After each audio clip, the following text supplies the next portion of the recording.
right, so let's talk about the third lecture in the mini course. And as I promised, in this third lecture, we're going to try to bring it all together. Okay, we're going to bring together self-driving cars, carpooling, and congestion pricing. Right, lecture 1 was all about matching. Lecture 2 was all about traffic congestion. So today is going to be bringing it all together. Can you bring some water, please? Thank you. All right. So I showed you this picture in the very first lecture of this traffic congestion, how it's horrible and it's horrible around the world. And the real hope for dealing with that issue is going to come from 3 emerging technologies. Okay? One is self-driving cars. And in the last lecture, I kind of showed you why on their own they're not going to save us, but I will nevertheless explain why I think they're important for solving the problem going forward. The second one is frictionless time-dependent tolls. So from last lecture, it should be clear why congestion pricing is going to be important. But I'm going to say a lot more about that today. And convenient and efficient carpooling. And again, in the last lecture, carpooling was just very, very mechanical, just 2 people, some fixed disk utility. Today we're going to make it much, much more general, much, much more flexible, more in the spirit of the very first lecture. We will actually use matching machinery for that. And so the big question we're asking is, what will a market powered by these technologies look like, and how should it be designed and organized? And the way I'm going to structure my talk today is about the first half of the lecture is going to be a lot of hand waving.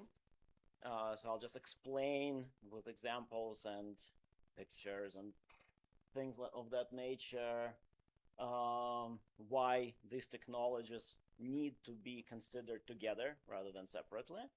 We're going to talk about interplays among them. And then the second half is going to be a mathematical model with theorems and proofs and everything that. But I think this motivation part, the first half, is just as important as the second one, because otherwise it's not clear why we're doing all this math to begin with.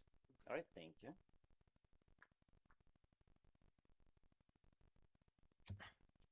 All right. So let's talk about self-driving cars. And I already showed you this slide yesterday. But actually, last night I went and I said, well, let's see what else is out there. And this space is exploding, right? So on the right, I have the companies that this is not marketing material. They're actually on the roads for real self-driving, where you can go and use it just as a member of the public without some waiting list or anything like that. So in the United States, there are 2 companies that are, there's also Tesla, which is promising this, and they apparently are getting very, very close. I'm not quite sure what their status is as of right now. But Waymo is for sure active in many cities. Zoox, which is a subsidiary of Amazon, is now active in Vegas. I actually took one of those Zooxes. They're just getting started, but it works on its own without a driver. And then there are 3 Chinese companies, Apollo Go, that's owned by Baidu, and WeRide and Pony AI, that are actually publicly traded companies. Apollo Go is the leader of those. They're active in Beijing and a few other cities in China and also in Dubai. So they're not limited. These are companies with global ambitions. WeRide is also active in China and United Arab Emirates, and Pony AI is the 3rd competitor in China. They're also active in multiple cities. So the reason why I'm showing this is that self-driving cars are here. This is no longer future. This is reality, and they're expanding very rapidly. All right, now tolls. Why am I talking about tolls as some kind of future technology as opposed to current one or emerging technology? And the reason for that is the following. So this is a photo from the Bay Bridge in San Francisco Bay Area. and that's a toll plaza, right? And the way the tolls are collected, cars pass under it. There is a transponder, and they communicate with each other, or there are some cameras. But the point is to collect those tolls. The current technology is incredibly infrastructure heavy, right? So if you want to collect tolls on this bit of road, um, it's you need to build those concrete structure. And even if you look at the more recent example, so this is from New York City, you still need to install. I mean, this is obviously much more lightweight, but it's still, it's a real installation that New York spent something like $500 million on installing this infrastructure for collecting tolls in the city. And in New York, I mean, I'll say more about in the next lecture, those tolls are only collected on the perimeter of the congestion zone. So if you want to micro-regulate tolls on the interior, right, or on some specific roads, at specific times of day, that won't work. Okay, so we have technologies for collecting tolls, but they're very, very limited and expensive. Now, what's coming is this. This is a slide I took from a presentation by Singapore Land Transport Authority. Here, copyright acknowledgement. And the difference is the new technology is going to be operated from satellites, right? From a satellite, you can always track the position of a car. And of course, it requires a big one-time installation, right? It's you need the whole thing, because right now we don't have this connection. But if once it's in place, then you can know where the cars are in real time. And so then you can set whatever tolls you want on any piece of the road you want. It's kind of one-time high fixed cost, but then the marginal cost of expanding it to different areas becomes trivial. And in fact, as I'll tell you, with the advent of self-driving cars, even that may not be needed, but I'll save that for a couple of slides later. So that's why I'm saying, like, right now tolls are kind of crude, but very soon they can be much more flexible. All right, the third one is carpooling. And your first reaction may be, why am I talking about carpooling as an emerging technology? I mean, this is probably the oldest one of those, right? So if the first two humans who sat on the same, camel or elephant or horse or whatever it is, they were carpooling. But of course, where the innovation is going to come not from the technology of putting multiple people in the car, but from matching them, right? So right now, one of the reasons, and we talked a bit about this last time, right? There's this utility from carpooling delta, and it involves in it a lot of components such as, surge frictions, right? If I wanted to, on the way to work, if I wake up one morning and, my car doesn't start and I want to carpool with someone, it's very hard for me to find someone to carpool. I mean, I'll get an Uber, but that, of course, is not carpooling because that I'm hiring a professional driver, right? So if I actually wanted to find some neighbor who, I'm sure lots of neighbors from where I live commute near to where I work. So in principle, there would be good commuting opportunities, but the surge friction is very high. Okay?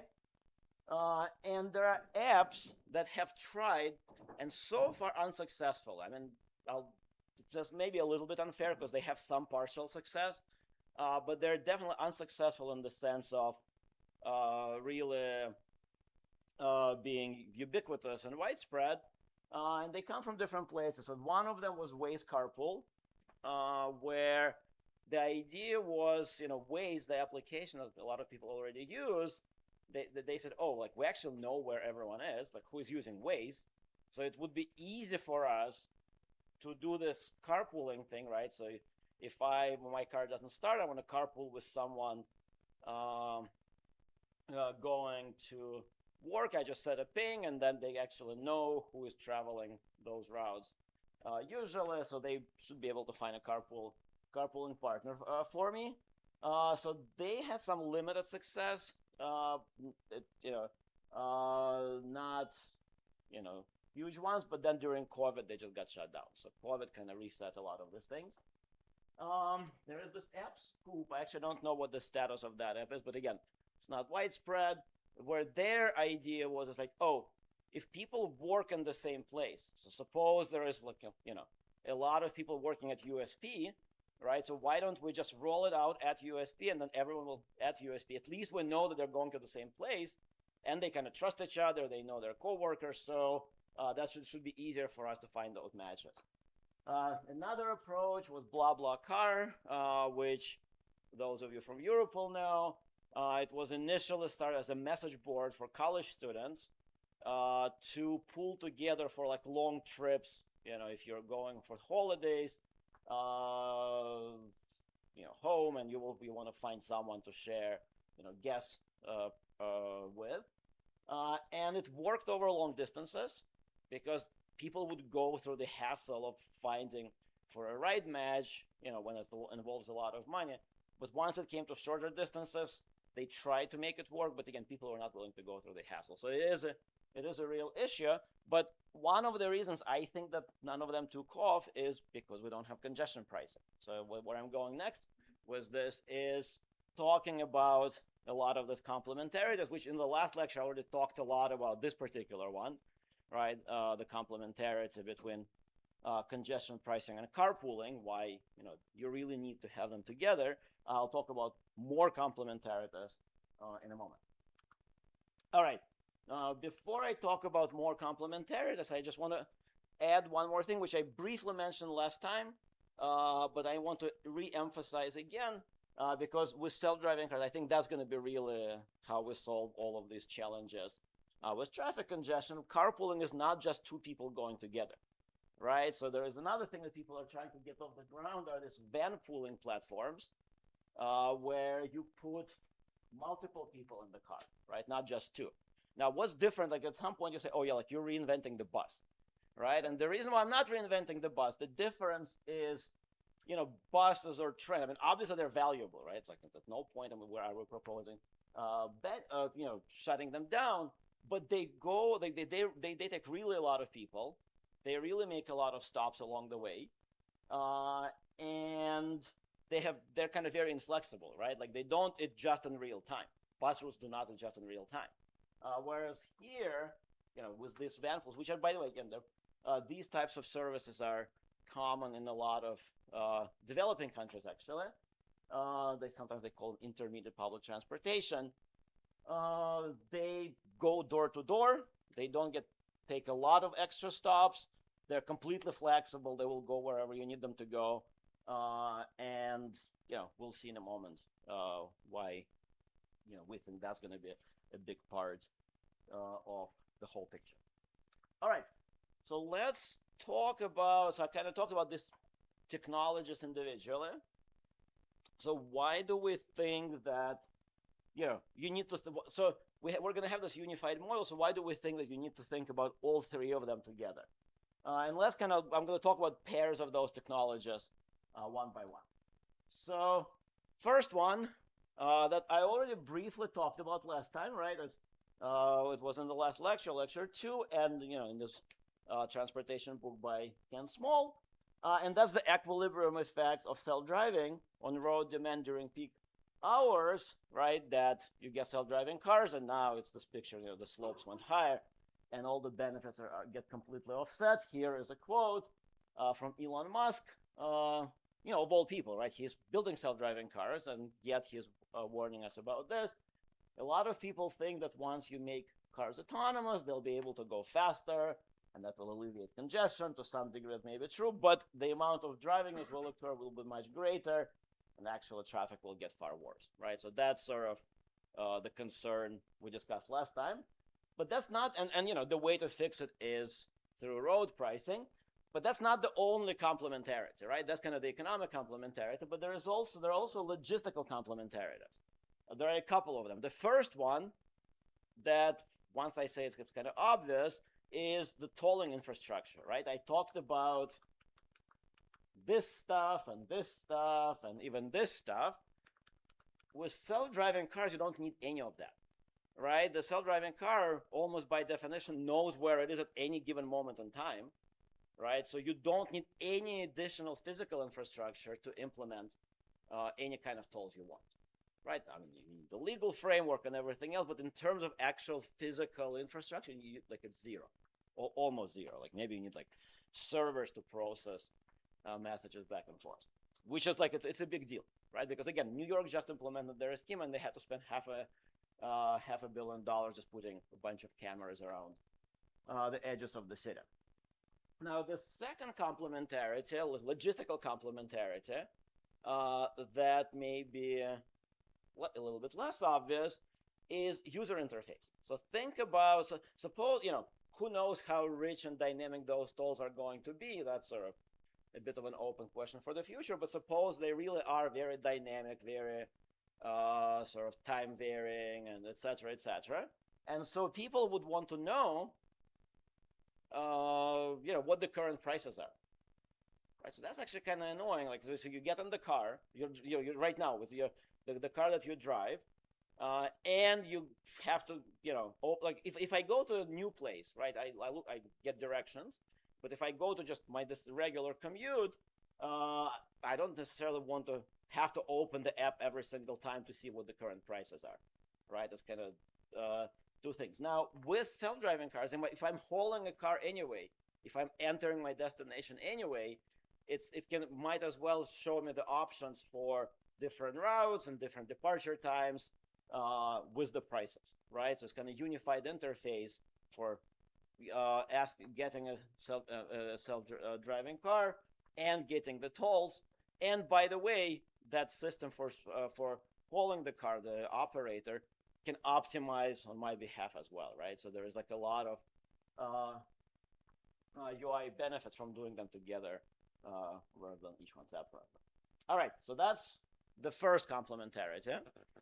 The second complementarity I'm not going to talk about because the whole lecture last time was about that.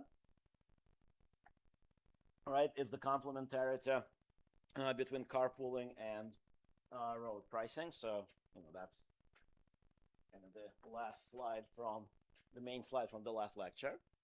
Now the third one, so if you're keeping track, right, there are 3 technologies. I covered 2 of the pairs. So the third one, and that one is the one I'm going to spend the most time on, because once you kind of see it, you start thinking differently about the whole this whole marketplace. So the third complementarity, we think that self-driving cars are going to be extremely highly complementary with carpooling and van pooling. Okay, so why is that? So if you think about this picture, right?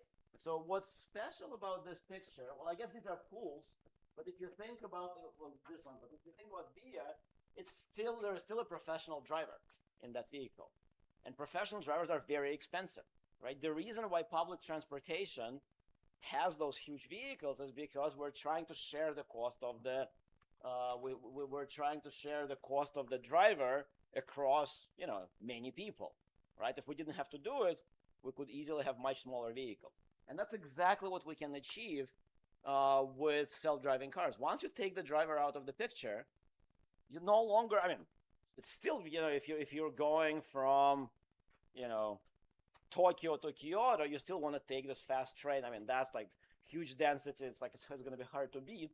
But for most other types of commutes, you may want to have much smaller vehicles for convenience. And so you essentially self-driving cars erase the boundary. Right now, there's like this discrete boundary between driving solo or taking Uber solo and public transportation. And with self-driving car, the difference gets completely eliminated, right? And there is this whole intermediate class that goes door to door. And again, the key thing here is taking out the cost of the driver. Now, and when I say this, like, you can also think about things like when I say about erasing the boundary. Right now, if I have a choice between going to work by public transportation or by driving a car, I sort of make the same decision for the morning and the night. Right here, you really, when I say erase the boundary, you can, if you're going very early in the morning at 5 in the morning, there is no traffic, you get your solo car, and then on the way back, if you're driving on peak time, you can share it with 5 other people, right? So it's really, you're raising the boundary even within the same person on the morning commute and evening commute. Okay, so what are the other benefits? Kind of, this is the high level picture. What are like specific logistical reasons why carpooling in self-driving cars and finding good carpooling matches with self-driving cars is going to be so much better than it is now. I mean, now it's it's possible, but very hard. So the first and kind of most direct one is just seamless coordination, right? So I just talked about this issue that suppose my car that didn't start in the morning, I want to get to work by carpooling, I really kind of can't, right? It's just very hard to find someone. If everything is done by self-driving cars, then this coordination becomes completely seamless, right? I just open the app, I send a request, and the system knows where the cars are, what's the easiest, what's the nearest car, you can make a detour, or you can sort of plan accordingly. Zero overhead in terms of humans trying to find those matches, right? That's probably the main kind of, if I were to rank them, that's probably the main one. That's why I put it at number 1. Now, another one that's also very important, carpooling relative to carpooling now, people do carpool. Like there is like single percentage points of people carpool, but when you do, you really lose a lot of flexibility, right? So if you're carpooling with someone to work, you plan ahead, you decide what time you want to go, you have to carpool back home, right? If suddenly on the way home I realize, I'm in a carpool and I realize that I forgot that I wanted to stop by a store and buy something, well, good luck, right? So you really lose flexibility. You really commit to carpool. With one, when it's done through self-driving cars, that's just not the case, right? You do it seamlessly. You can change your plans on the fly. Like I think that's also a huge one. Now the third one is kind of funny, but may actually be important. So right now, when you're carpooling with someone, or if multiple people carpool, well, it's someone's car, so it's like the same person has to be the first person in the vehicle and the last person out of it, right? They're kind of holding it all together. Self-driving cars, it doesn't have to be the case, right? You can easily pick up people and drop them off in an arbitrary order, okay? Which expands, why is this important? It expands the pool of potential carpoolers, makes the market thicker, makes it easier to find good matches, all of the standard benefits. Now, here's another one, kind of related to the previous one, but different, and that is detours are going to be much less costly, right? So just imagine yourself right now, carpooling with someone, and you see that someone is, if you were to go to school, to work or school on your own, you have this direct route, and if you need to pick someone up, you need to drive a bit out of the way, find where that location, pick them up, go back. So it's a hassle, right? You kind of need to think about this. You need to pay attention. It's annoying. If it's in a self-driving car, that's comfortable, where, as we hope the value of time is going to be high, then the detour becomes much less costly, right? If you're sitting in the car and it's kind of on its own, picking someone up, much easier. You don't need to depend on a potential unreliable carpool partner, right? So suppose I set up this carpool and then you call me 15 minutes before the carpool and you say, oh, I'm sick today, or whatever, right? So suddenly, like, all your plans go out of the window. And related to that is just consistency of experience, right? It's just a much more consistent experience where you don't get like a different experience every time. Now, the last one is more strategic and maybe less sort of important in the long run, but in the transitory period, it could be very, very important. If you think about those carpooling platforms, right, all of those ones, one of the challenges there is the standard chicken and egg problem in economics, where how do you start it, right? For this platform to be very good, you need a lot of users, right? You need a thick market in order to identify those good carpooling matches. But when you're starting out, there is not, you don't have it, and so how do you get the experience of the first few users? How do you make it good? that's a real problem. Like I think a lot of these platforms struggle with it. Now, if you do it through self-driving cars, that problem disappears, right? Because you just start with solo riders, right? And then you gradually start adding carpooling matches to them, right? So people get used to it and you say, oh, by the way, it's going to be 30% cheaper if you take, one carpooling partner with you. So it's really just makes it much easier to grow them. And given the numbers of those platforms that are appearing, at least some of them will probably have this as a way to differentiate themselves from others. All right.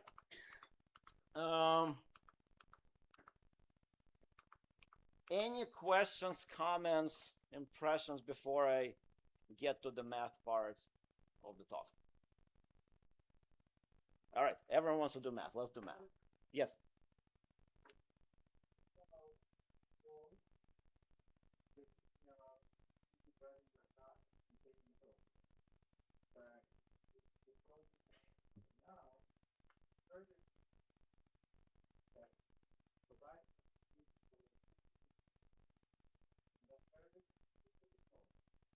Doesn't really matter, right? It's so I'm going to talk about this more specifically towards the end, but at the end of the day, I'm driving from A to B.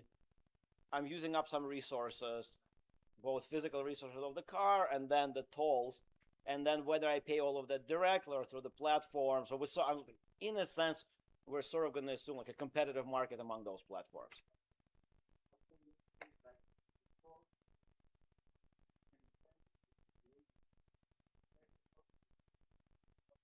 That's going to be absolutely, that's going to be exactly the same because, as you will see, so one of the questions before I start this mathematical part, maybe like how complicated do these tolls have to be? And what I'll show you is that they actually don't have to be that complicated. And the key, but the key thing is going to be the same as in the last lecture. The incentive to carpool is going to be the toll is going to be per car. Well, it's going to be per trip, but essentially per car. And so if you put 3 people in the car, you will be able to split the toll 3-way. And that's going to be the incentive. And it doesn't really matter whether, like, we're not even going to model this, whether there is a service provider in the middle or it's like people physically doing it. I think the boundary is actually going to be kind of blurred. I'll talk about this a bit. All right. So let's, how could or should all of this be organized? We're not saying this is for sure the way it's going to work, but we're saying like this is a plausible way how it all might work. And yeah, if you're interested, it's in our 2018 paper that's you can find on my website. All right, so now we're going to be very much in the world like the world of lecture 1, with agents and assignments and all of that good stuff, but of course in this different context. So even from the matching theoretic point of view, there's going to be some new stuff.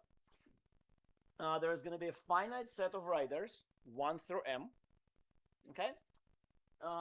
There is going to be a finite set of road segments. Okay. And a road segment identifies both the physical road segment and there's like a timestamp. So think of discretizing time in 5-minute intervals or 10-minute intervals, right? And so like that road segment during that 5-minute interval is like, that's a road segment, okay? All right. By the way, the model is going to be very abstract, so it's, in any actual implementation will sort of put a lot more structure in it, but it's here, like there's a fairly high level of abstraction. Now, just like in the last lecture, each road segment is going to have an integer capacity, right? So if you think about the Vickrey model, right, so we said the capacity was 60 minutes per car, right, in the example last time. So if your segment is 5 minutes, then the capacity will be 300 cars, right? So this segment has the capacity of 300 cars, okay? And another segment may have a capacity of 500 cars. And you should think about it. I don't have a whiteboard here, but you should just think about the graph, like right where there's a graph of roads, the map with the timestamps. Now, in lecture 1, we talked about this matches, right? There was a match between worker and a firm with some contract that's attached to it. So here it's going to be similar. A trip, that's the exact analog of what we had before, is going to be a feasible combination of one or more riders and one or more road segments. Okay? So what does it mean feasible? And here, this is where a lot of structure would come from. And in principle, in the abstract model, like it's just a predetermined set of what are the feasible trips. And all combinations would work. In practice, like in an application, if you actually were to apply this to an actual transportation setting, it would be, if I want to go from here to here, and you want to go from here to here with stopping on the way, then the two of us plus those two road segments with appropriate times would be a feasible trip, right? It's just something where if you take these riders and these segments, like that trip will work, right? It will take these people from where they want to go to where they want to go, and they will use the right segments. Make sense? There is no congestion.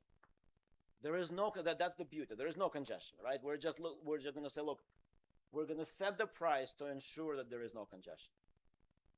Okay? Yeah. So we're not going to allow that. Okay? We're just it's just again just like in the Vickery model. It's just once you go to pricing, you price in a way that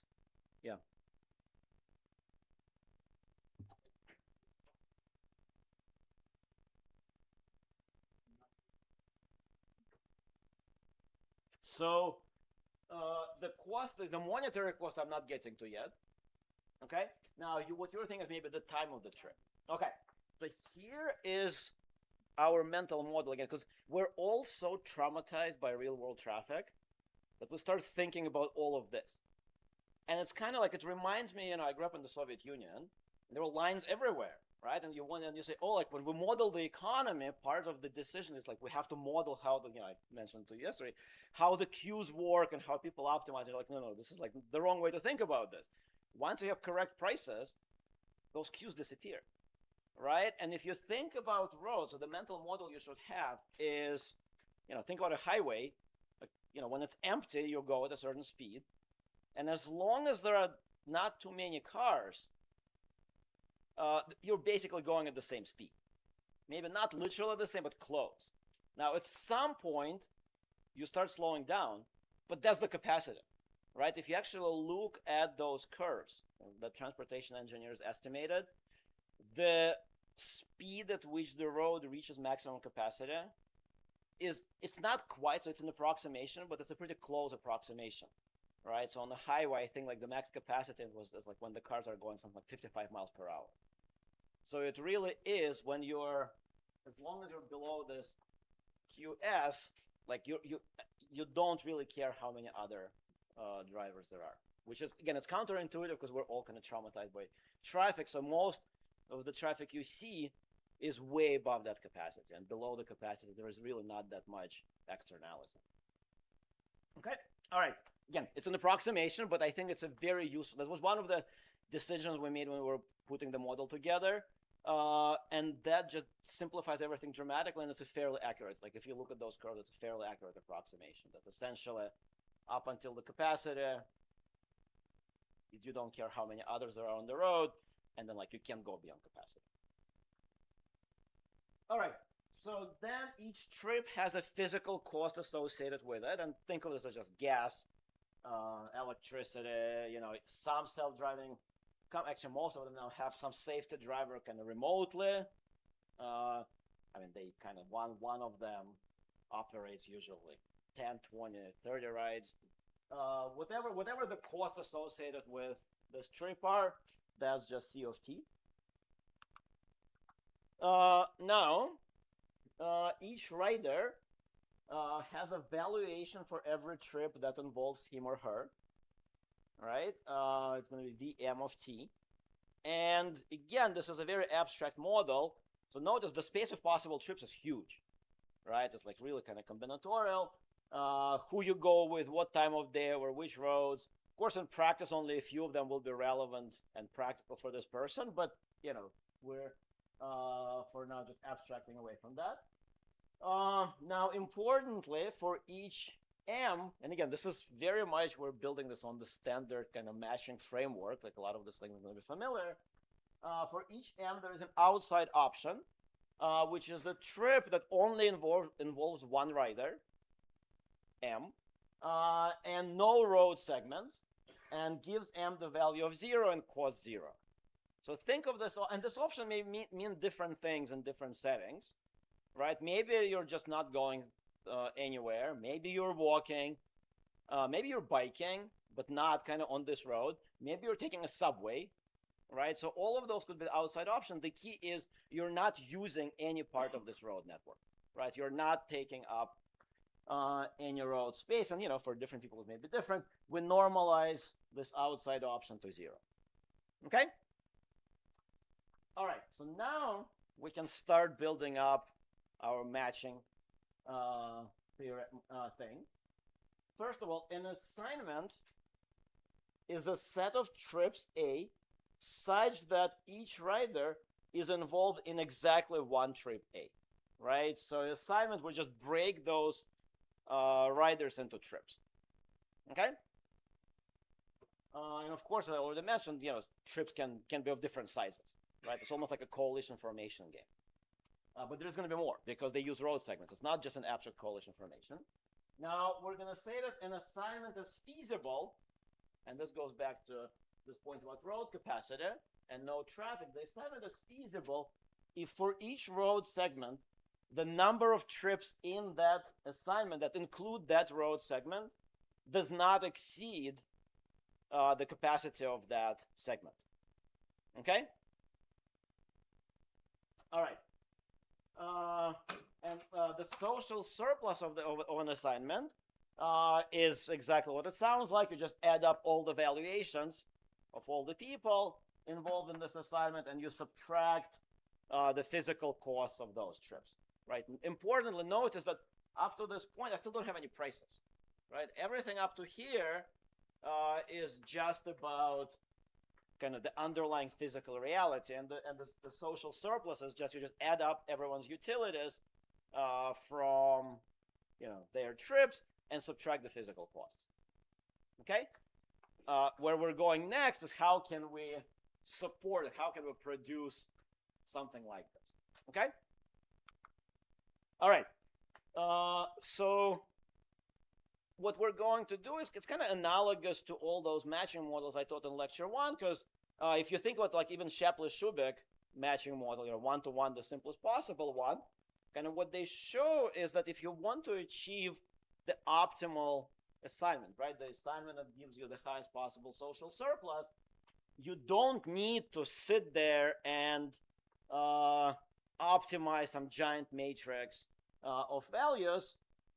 It is enough to ensure that individual pairs don't have incentives to deviate with the right prices, right? If you can generate correct prices, the assignment, just the stability is going to give you the optimality of the outcome. So we're looking for something like that, right? We want to find a way how, you know, government regulator using some additional, you know, a small number of price instruments, steer the outcome to the socially optimal one. Okay? Yes?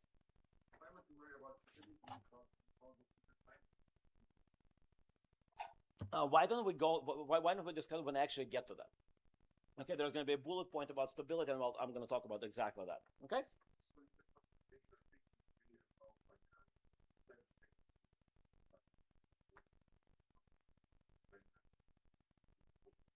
No, yeah, we're thinking about steady state, very much so. Like we're not going to have dynamics here. It's going to be very much a static model.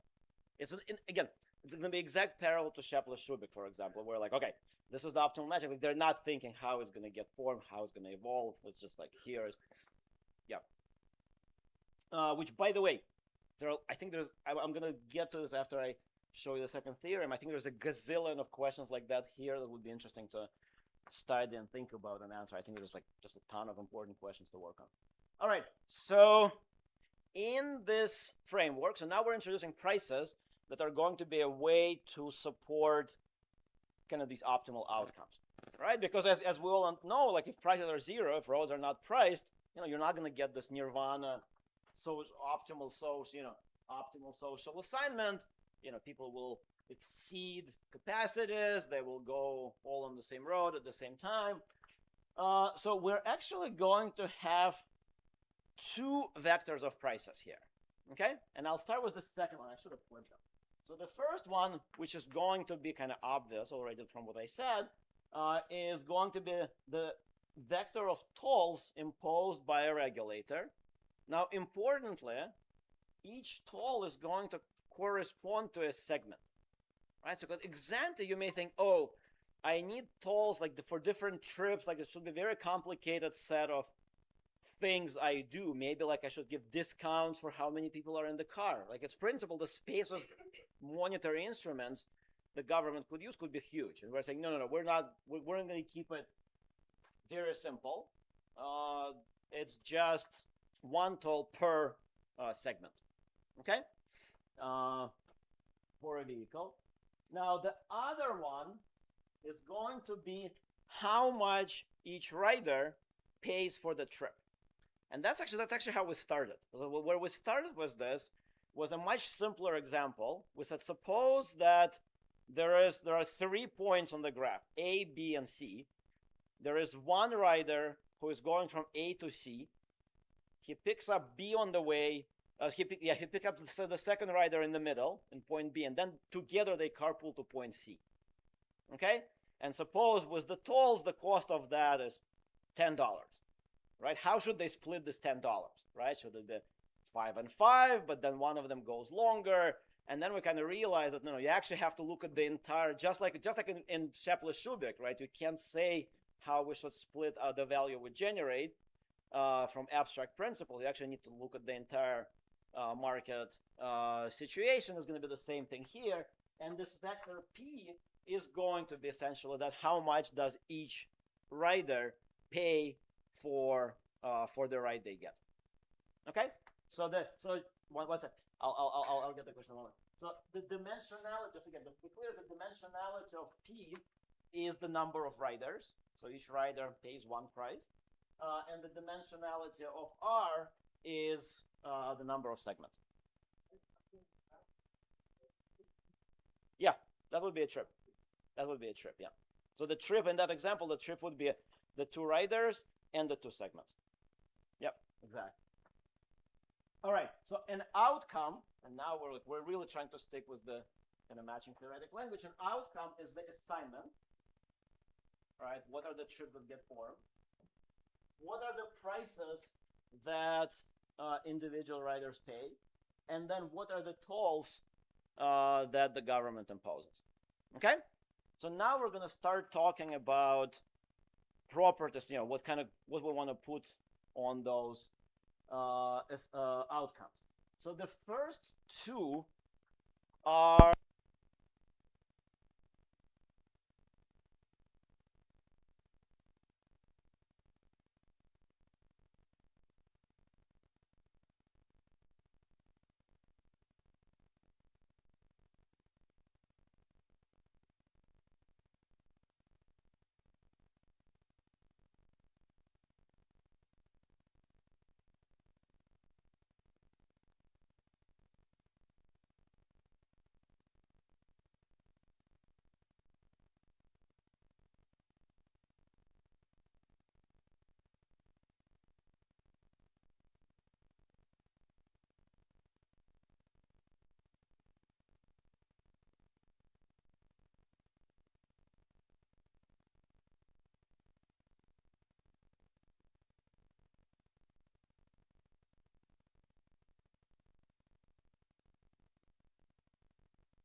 previous one I just showed you is that we substituted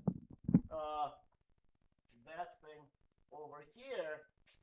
We put it in here in place of sum of Pm. Okay? All right, so now it is starting to look like close to what we want, but not quite. Right? So Shapley-Shubik kind of stops here, like, because that's sort of that's the inequality they're going for, but we're not quite done yet, because what we have is we have this thing over here, right, which is actually the social surplus under assignment A. Then we have this thing over here, which is the social surplus under assignment B. But then we have these annoying terms here and here that are not in Shapley-Shubik because they don't have growth segments, and that are kind of ruining it for us. But let's look at this closely.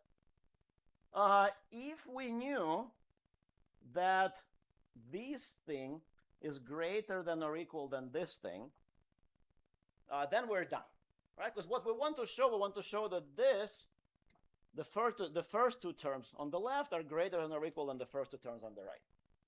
Right, so and we know this inequality. So if we knew that we're subtracting a bigger thing here than here, then we would be done.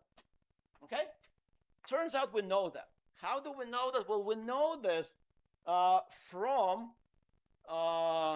the variable. This is where the market clearing condition comes in, right? So this is kind of, I'm very excited about this because this is how we're gluing together this matching theoretic machinery and competitive equilibrium machinery. So if you stare at this equation, you say, oh, wait a second. The market clearing condition says that these RAs, these tolls, are positive only when, in assignment A, only when the capacity is maximized. So every time RA is positive, we know that KA is the highest possible one. And in particular, is going to be higher than or greater than or equal than KB. Okay? So for every term here where RA is not 0, KA is equal to the capacity and therefore greater than or equal than KB, and we're done. Okay? So this is kind of the analog of the, optimality of stable assignments in Shapley-Shubik. Questions, comments, clarifications? Yes? For the proof, we needed a budget balance for the entire. That's correct. So in fact, on the paper, we have budget balance for the entire system, which of course is implied by this. But for presentation, I find it easier to define it this way. But you're correct. For the proof, it's enough, just like in Shapley-Shubik. Yeah.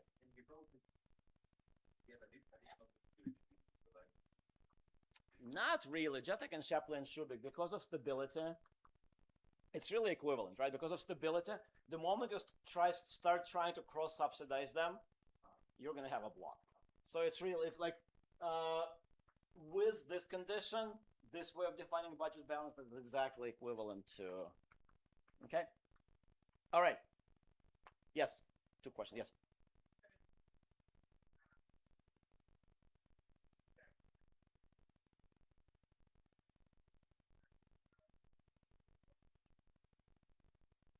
So again, that's a very important point. So let me repeat that.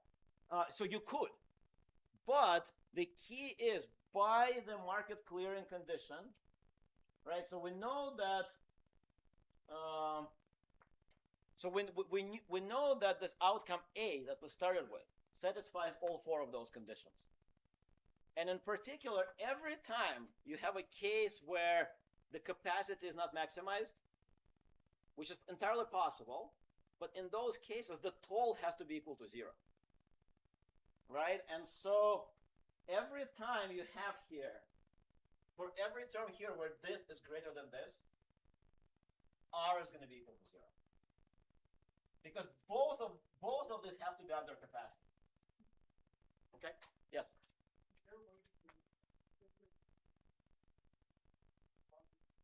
Absolutely. Yeah, so I don't have time for this, but you can write an LP and read off. Yeah. Yes. Okay. All right, so I have 7 minutes left, and I have bad news for the world and good news for researchers. And it's the same thing. And that is, of course, there is an issue here. Like I'm being very happy about everything I'm presenting, but there is a real issue.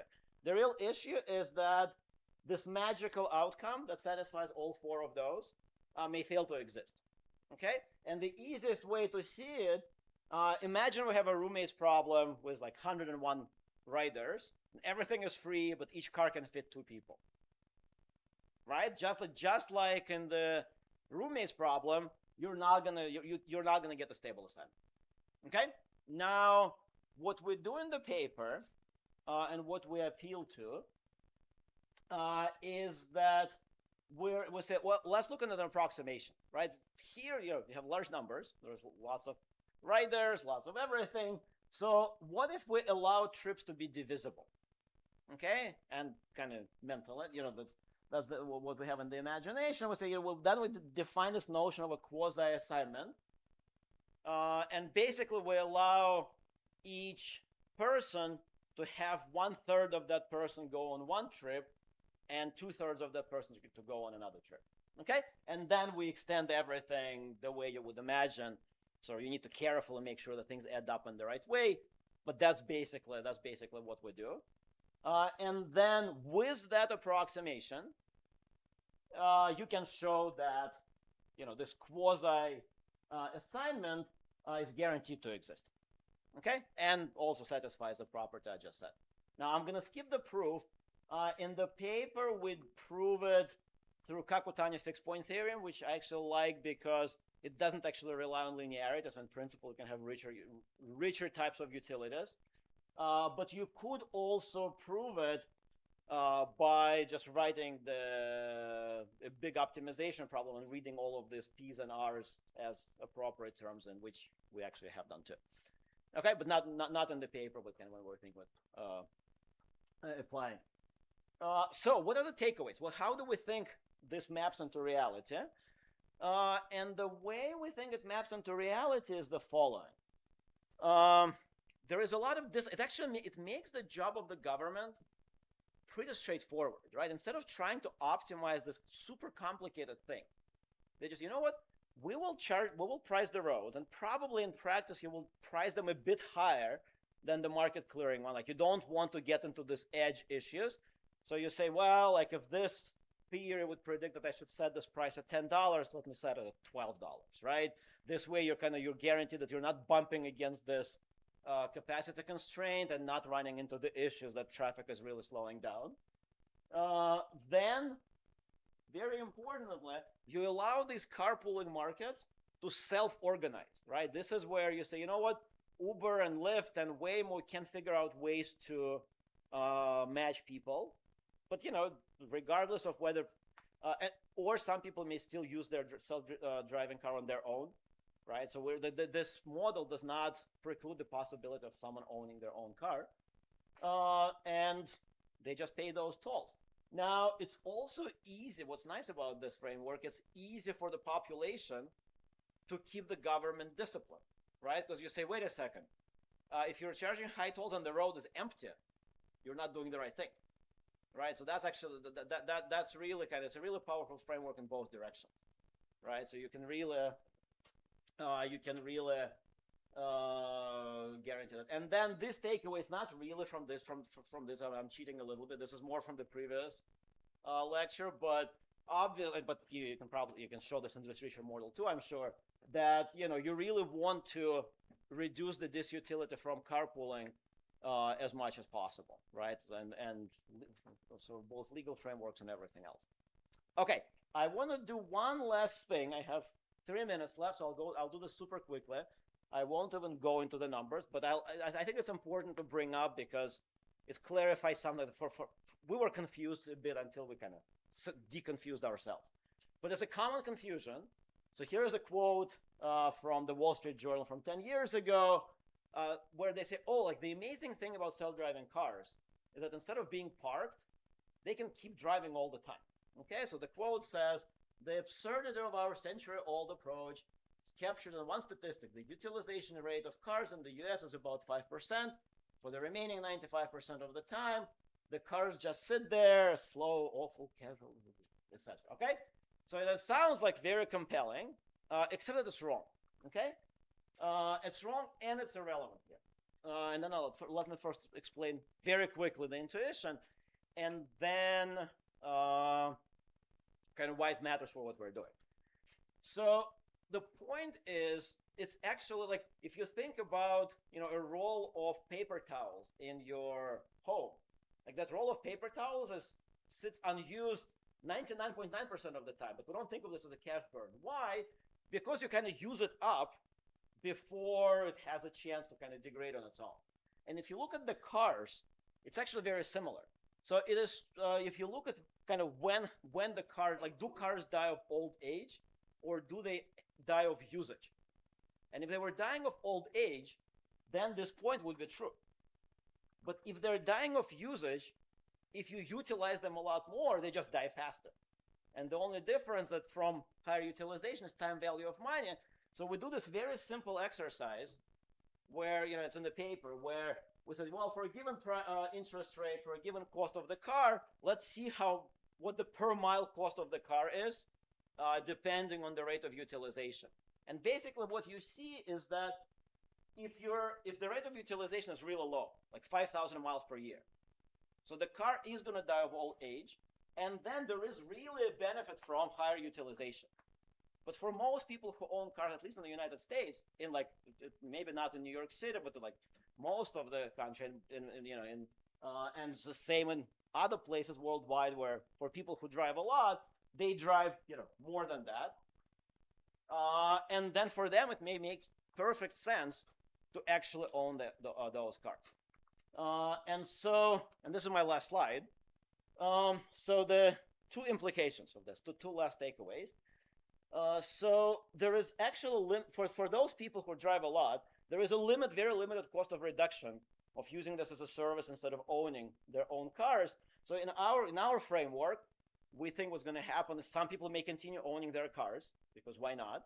And other people who don't, like, if you live in New York or Sao Paulo, if you live in the center of the city, and parking is expensive and you don't drive that much, yeah, you will not have your own car, right? You will use the service. And for someone else, they may own, and the framework incorporates them both, right? It doesn't force people into just one bucket. And then the last one, and this is really kind of the main takeaway from this lecture and the previous one. So when you think about high utilization for self-driving cars, the first order dimension of high utilization is how many people are in the car, right? So the utilization, the advantage from putting two people in the car, from doubling utilization in that way, is an order of magnitude more important than doubling the utilization in terms of, it drives for 1 hour a day or drives for 2 hours a day, but still carries the single person. And the second type of higher utilization really doesn't do much good, whereas the first one, putting multiple people per car, is really where we think huge efficiency gains may be unlocked. All right, thank you. Okay. Oh, one last thing I want to say. In the first two lectures, I kind of taught you stuff that's kind of well understood. Here, there is a huge number of potential open questions. For example, what we don't know, what would be great to know, and maybe we'll get to it at some point, or if someone else does it, it will be great too. So we talk about approximations here. It would be really nice to actually know, for realistic values, like, how close are these approximations? Are we like totally off, or do big numbers really kick in here? So we don't have, I showed you everything that's in the paper, but it's clear that there's lots of open questions around this. Okay, thank you. Next. Sessions, is you can still put this discipline on them, right? So the government. But there is some issue of like absolutely regulation. Absolutely there is, but that's partly why. So the wrong thing to, so this is something that the city of Chicago did with parking meters, the classic story, where they said, oh, we'll just sell it to the highest bidder, and then the market will sell and the prices, because the markets are efficient. Like, no, you just created a monopoly. This is the dumbest thing possible. The usual thing. Yeah. Right. And so like they were happy, and then like getting those exactly with as here you end up with like this very expensive parking meters, and they're like, why are they so expensive?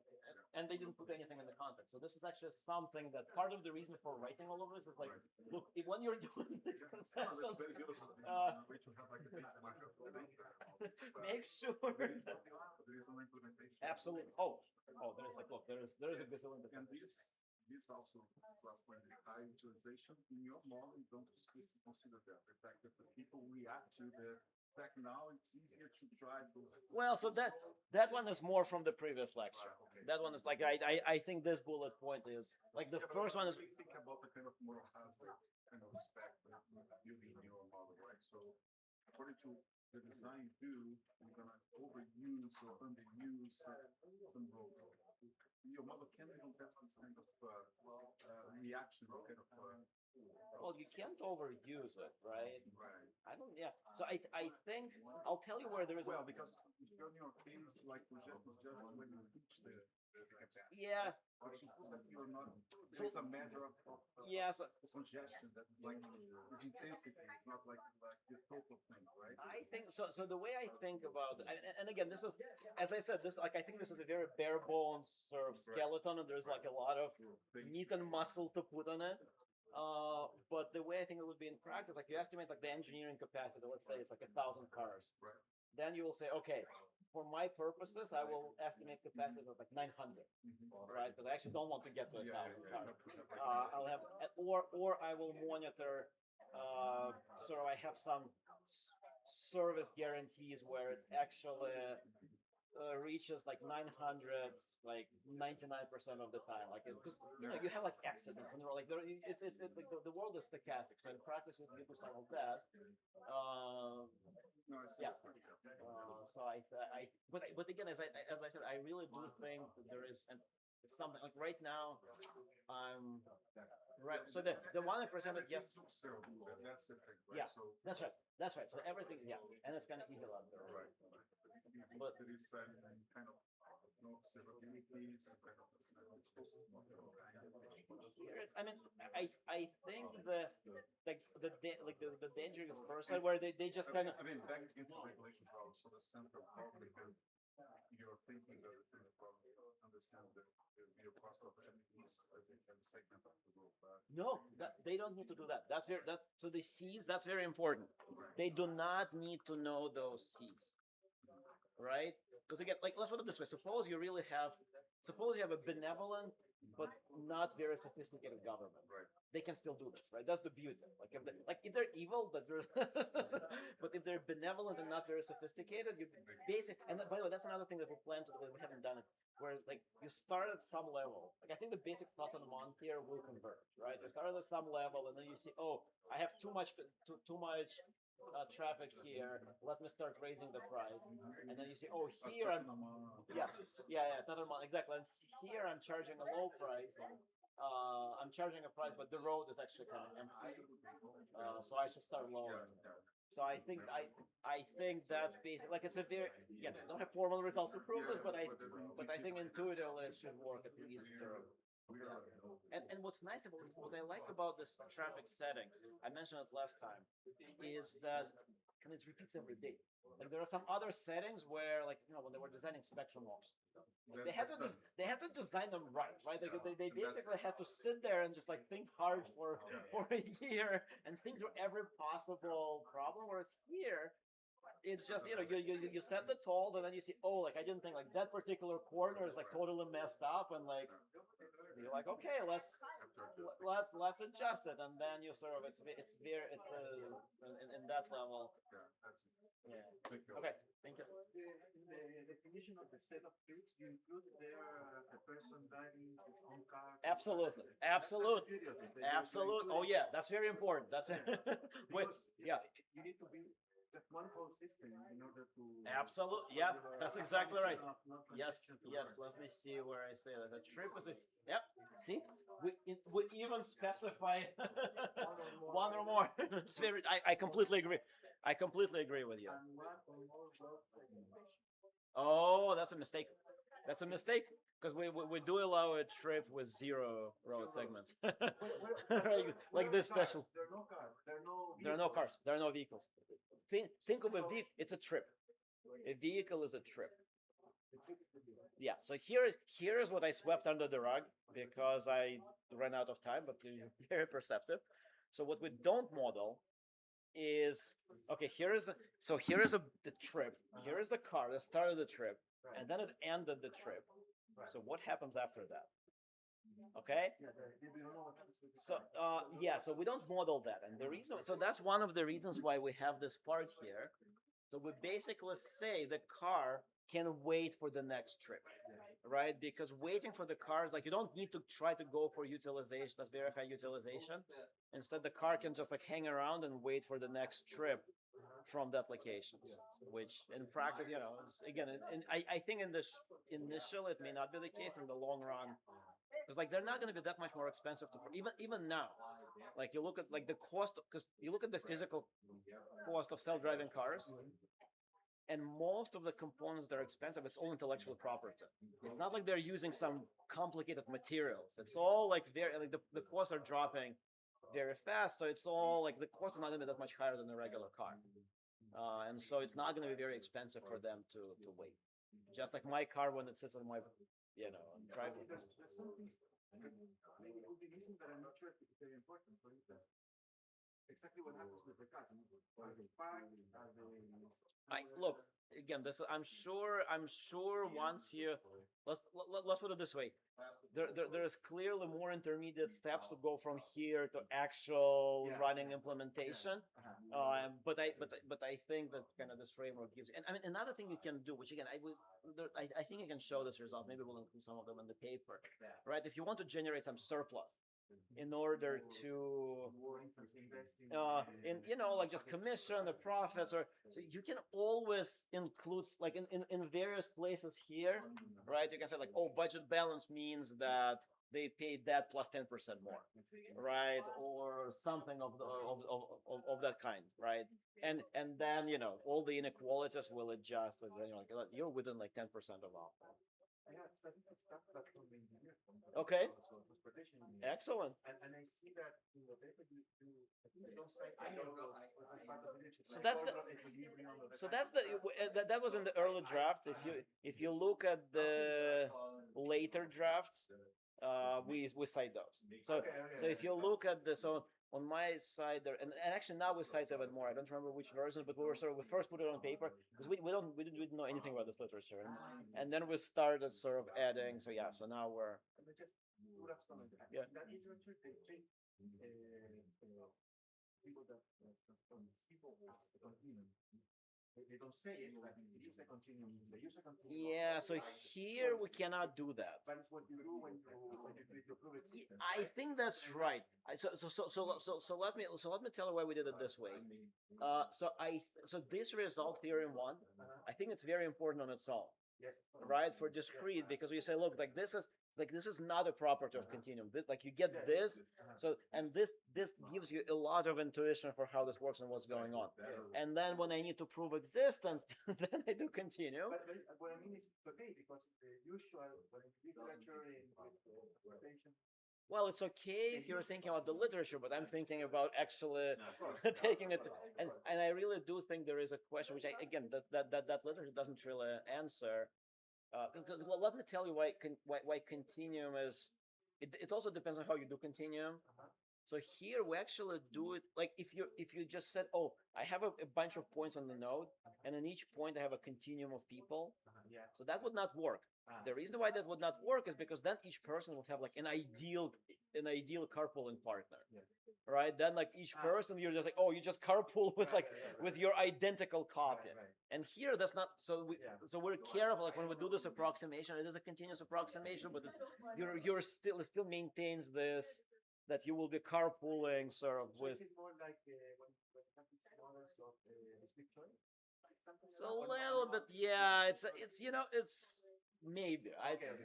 I think it's a maybe because there is still, as I said, there is like we like this as a framework, but I think there is more questions. Yeah, I think the approximation. I mean, it's one of those things where right now the paper I presented yesterday is submitted.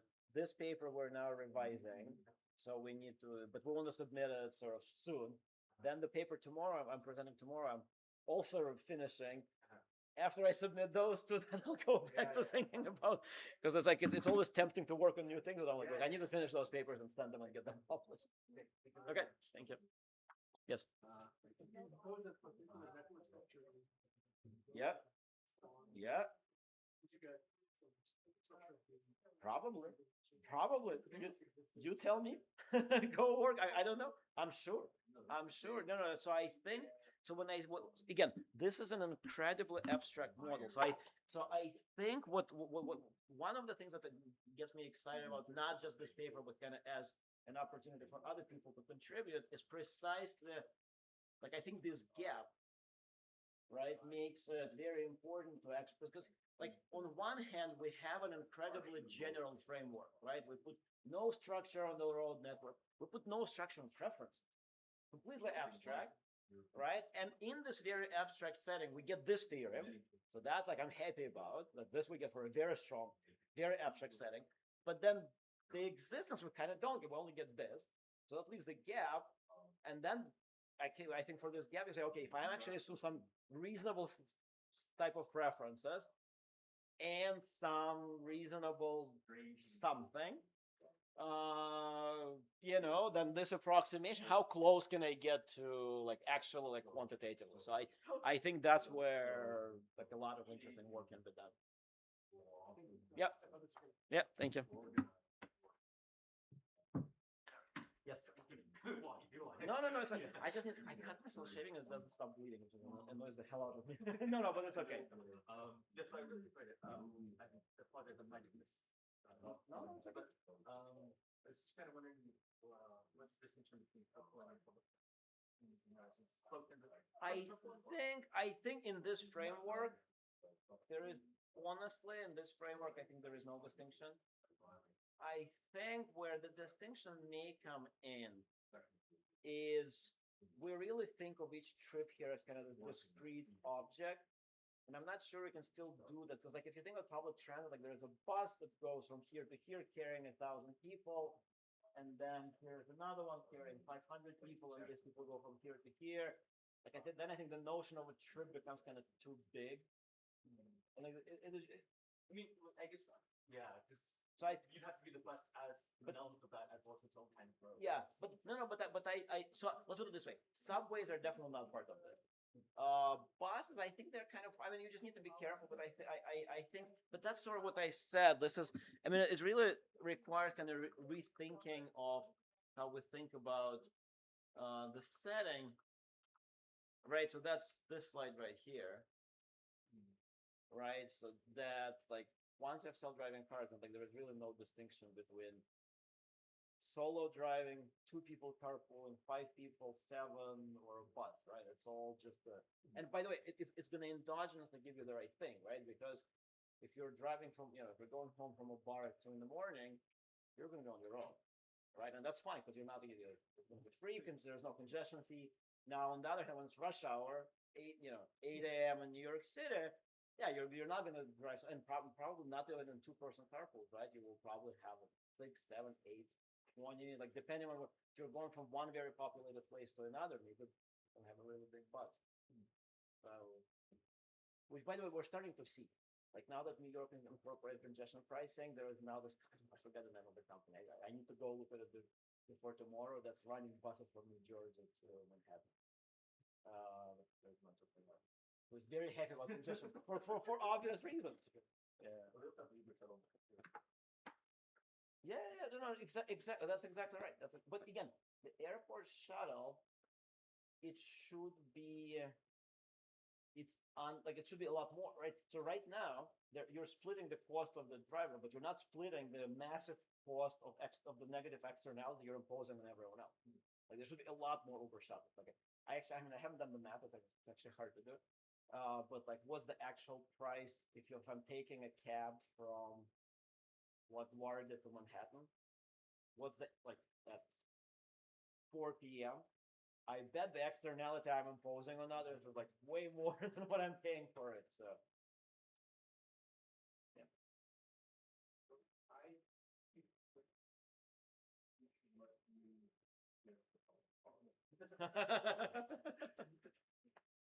Yeah, I actually hope. For that. That's fine. And you know, we're doing the right thing today, right? We're taking a bus to the countryside. So Now, there are places that are United States that do ride sharing better. You know, in Israel, you get off the airport and then you negotiate your way to van 6 people. So I think those vans of 6 people are really the way to go. I mean, I don't know the exact number. I'm not gonna say 6 is the right number, but like let's put it this way. I think the model we have in a lot of rich countries where it's either solo or giant buses, is kind of the wrong way to do it. Because like having a small number of carpooling partners gives you almost as much utility as your own car. At least, you know, if you're comfortable. But yeah, massively. Look at it this way. If you go from current situation, everyone comes in with a product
I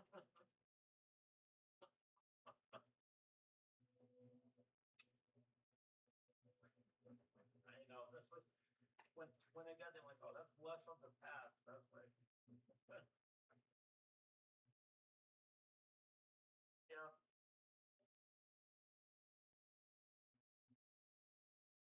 Sure. Sure.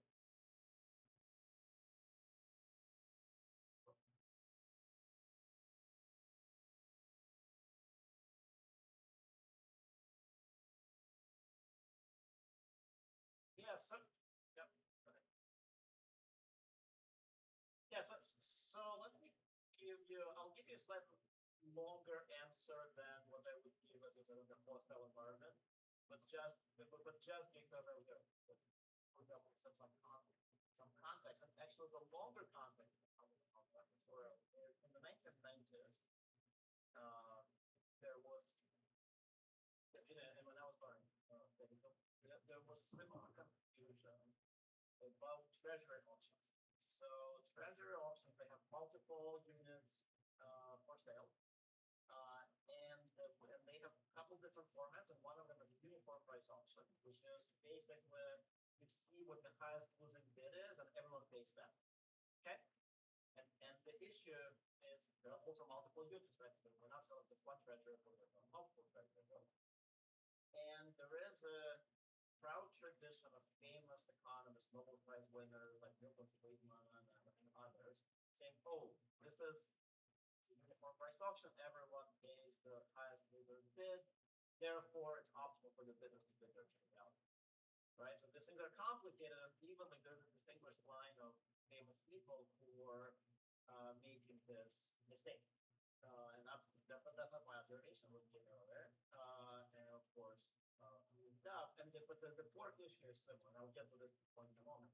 That in these types of auctions, once you go from a single unit auction to a multi-unit auction, something that looks like a second price auction, people may naively think that the units become those properties, but it doesn't, right? And so now let me get to this, how I would actually answer this.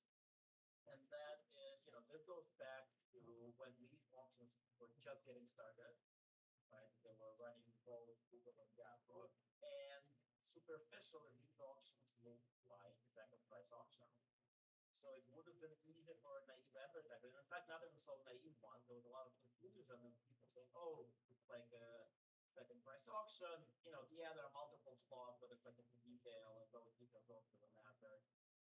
And the industry was in its infancy, so people were just figuring out how different things work, and which things are important and which are not.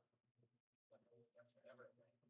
And so one of the points of our paper was to prove in this particular setting, and we don't do this in the paper, it's just like in this treasury auction setting. It is very important to look at the detail of these auction formats, and if you don't look at the detail of these auction formats, you may end up behaving somehow. And that's essentially the message. Now, the paper actually does a lot more, but that was one of the messages of the paper that this is not a particular auction and this matters, and educate potential bidders that the general effect of price auction that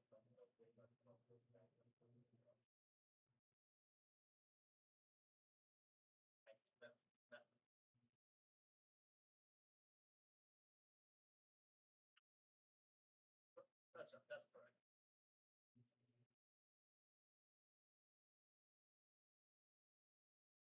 Yeah. Yeah. So this is well, I mean, absolutely. So this comes chapter. I mean, let's put it this way. As it's actually this is like leaving, like although that may be useful, over there. It's actually kind of fun to read this. What I was saying, because like when we wrote the paper, we're like, oh, of course, what they should do is they should go to this research growth mechanism that is incentive compatible, makes it easier for the business to fit. Because otherwise they need to do a complicated given strategy, right? Now, what happened is not quite what we predicted, but reasonably close. So first,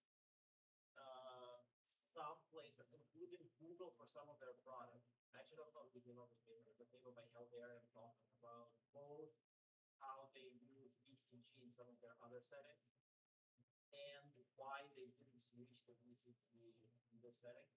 But it's from what 2014. I'll put it in the chat in a moment. And some other search engines. Like Facebook implemented BCG, the Russian search engine, Yandex implemented BCG for ads. But the other thing that I didn't foresee, I mean, I kind of did, but not in the way it ended up being, is that all of the sophisticated gaming strategies, that's what companies now provide as a service, like Performance Max and, auto bidding, like all of those. So like they basically, instead of just replacing everything with BCG, they just say, oh, some of those will be BCG, but then other places will just, instead of ripping out our whole system, we'll keep the genuine second price option that works so well, and we'll just add those auto bidders for that.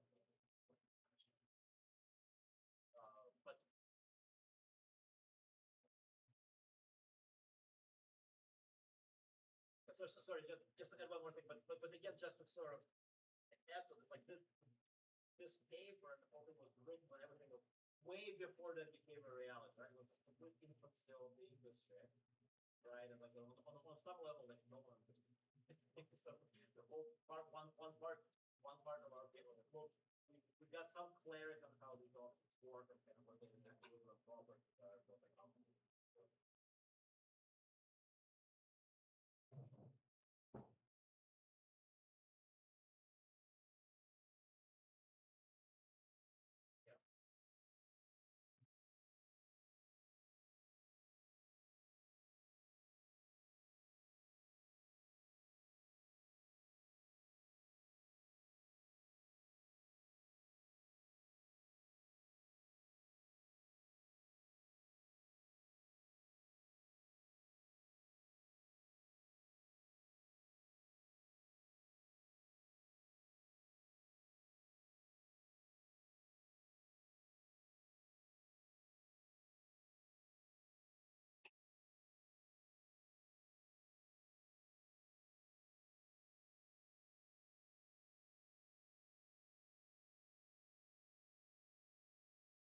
So let's put it this way. I can't possibly speak forever. And I'm sure there are some people who remain confused because these things are really complicated.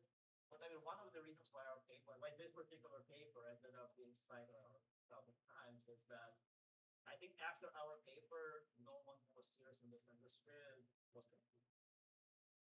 Right. So the whole one of the points of our paper was one of the reasons why I get very strong is like, well, this is you should know this is not internet compatible. And then like once you have like once someone points it out, it's not that hard to understand, right? That's kind of initially when you just put the read all the news, you know all the rules, you don't even know how like what's important or what's not important. Once you point out the simple example like reason why it's not compatible, why you should be able to know. So I think it was like even faster than what you said. Like I would say probably like for people in the industry, like in the search end, like the engineers and the research working on this, I would say within 2 years of our paper, knowledge. Now, for among advertisers, probably fairly because I think another thing that's very hard to remember now, but the industry was so much smaller back then, right? And so like the word that traveled very fast, right? It's like I think I don't remember, it's probably possible to dig out like 2004, 2005, like the first advertising auction workshop run by the NBCS operator, right? And so basically everyone who like I think the first one or two, like everyone who was working this was there. That's how I ended up meeting Gapper, right? So yeah, I think that what you said is for everyone, but sort of everyone who is seriously involved in this understood that with a small number of players out there. And by the way, ours was So sorry, just ours was not the only one because at the same time it was released ours, they were out there and also released with similar results. And so, like, from that point on.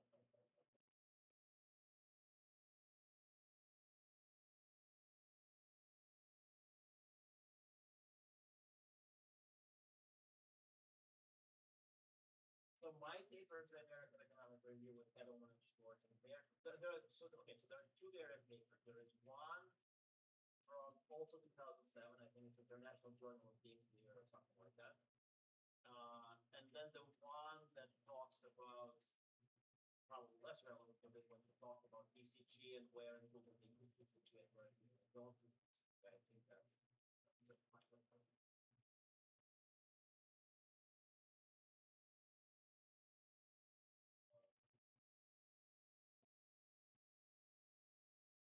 Yeah, yeah, that's the one with Pérez. Yeah, yeah, yeah. Yeah.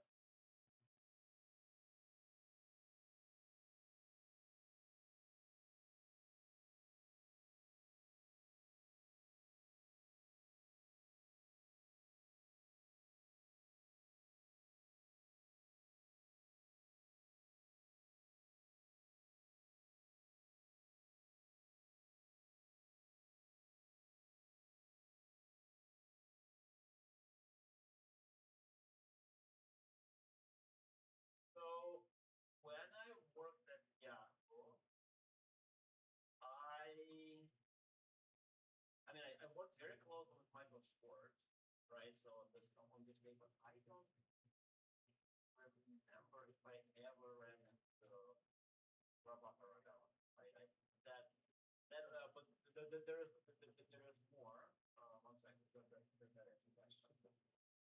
So yeah, I don't think I ever. I mean, I may have overlapped with him, but like I don't remember. Definitely didn't work closely with him. Like that's remember it. When I did my 1 year at when I did my 1 year at Google as a data explorer. So I think so. Technically, Michael Schwartz, but then also Google was my boss, and Prabhakar was his boss. No, Preston McIntyre was his boss, and then Prabhakar was Preston, or something like that. So I think if you trace out the thing, I would probably connected with him. I did not work. I think at the time he was working. I don't know what the point. It was basically this kind of band of Yahoo everything that went from Yahoo to Google around that time. So I don't think at that time he was involved in anything having to do with that function. They want to look at the timing. So when I was at Google on my CV was 30, from September 2013 to August 2014. And I think if you look at my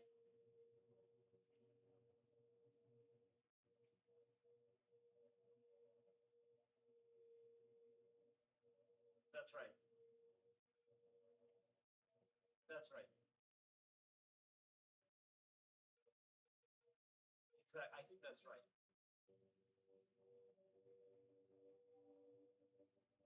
Yeah. So I would. Yeah. So I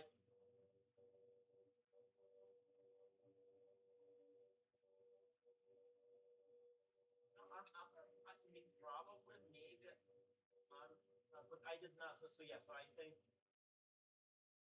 it's fair. Yeah. So I never was fair to say I never worked with him at or on pretty much anything. Again, yeah. I don't even have recollection about fighting him. So I was, and yeah, I was working with Preston. I was working with Michael, and then when the year I was in Google, he was not involved.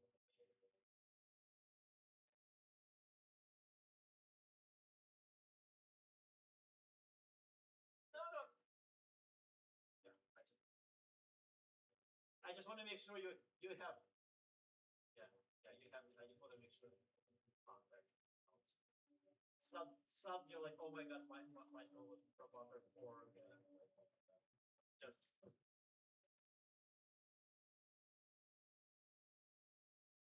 sure.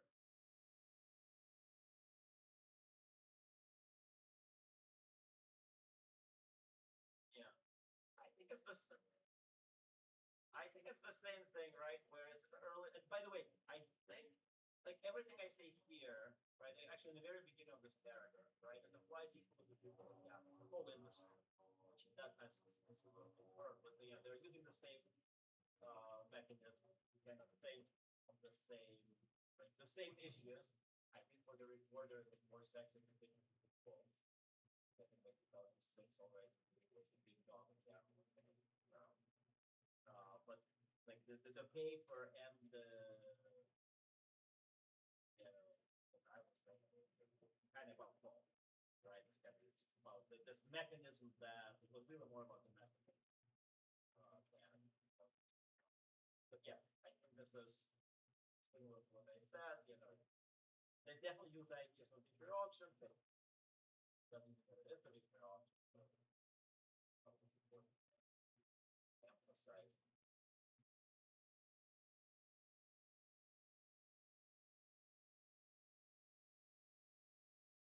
Yeah.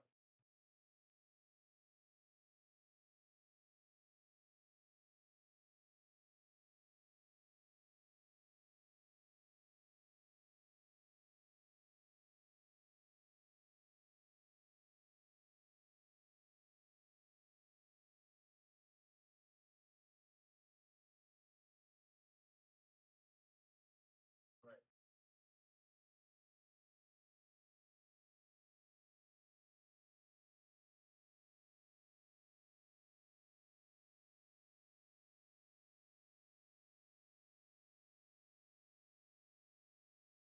So it's hard for me to remember what I thought 20 years ago, but my sense is that I did not have an impression there was deliberately misleading people. I think it was more that the complex auctions. There's so much stuff going on, and they kind of disclose some ideas, they disclose the mechanism, right? They don't tell the bidders how to bid, right? And so then, how bidders actually bid, that's sort of because I mean, one truth is that even if you say the mechanism is flawed, it's not like from that you can immediately say, oh, if your value is 7, you should bid 5, right? So it still becomes a complicated bidding question. So Google did not, I recollect they did not provide bidding recommendation, right? So it's going to the auction. Right. I don't think I had the sense of like something really good for which they were very transparent about the format.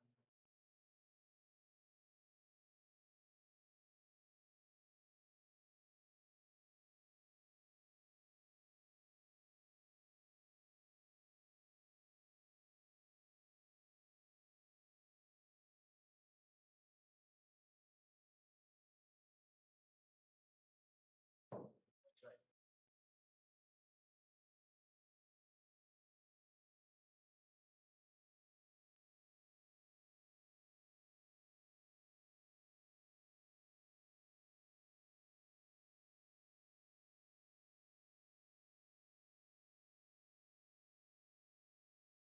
Actually, on the related point, and again, it's not how much that good, but one of the this one I do remember. One of the challenges I had when I got the call from the reporter, so basically, the paper started making waves, right? You can understand it with like market, and then the Stanford people say, oh, it's a how Stanford business people write a popular article.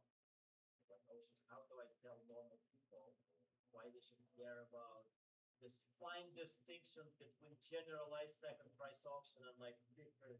I mean, it's just like the super tech. Like for people in the industry, it was easy to explain, but for like, and so I'm like, well, so probably the most important takeaway for like normal people, not people who are so deep in the industry, like if they advertise on those search engines, they should, they should be careful about their strategy, and that's sort of that was,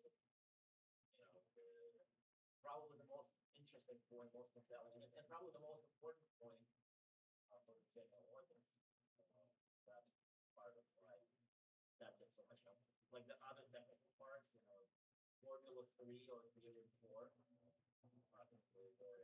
That's the main thing for super Stanford.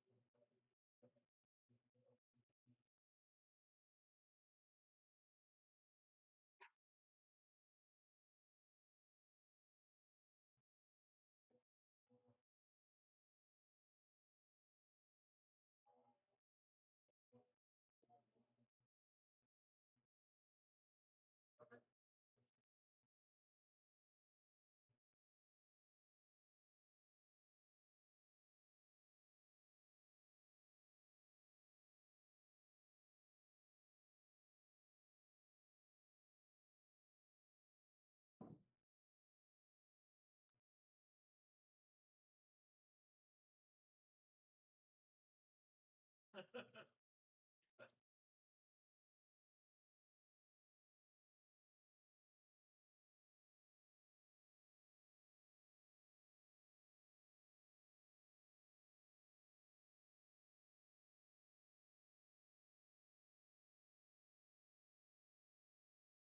Okay, sounds good.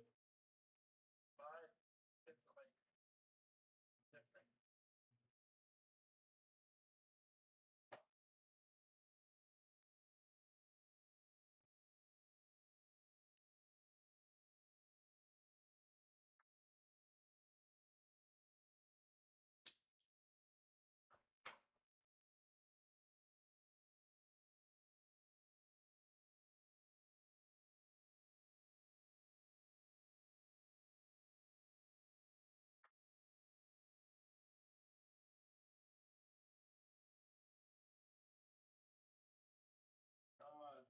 I kind of do the barbecue. From there, or is it more? Okay. Oh, 0%. Oh, yes. Sure. Actually, you know what? Give me just one sec. I will put the Band-Aid and then it takes a second and then I'll come back.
I'm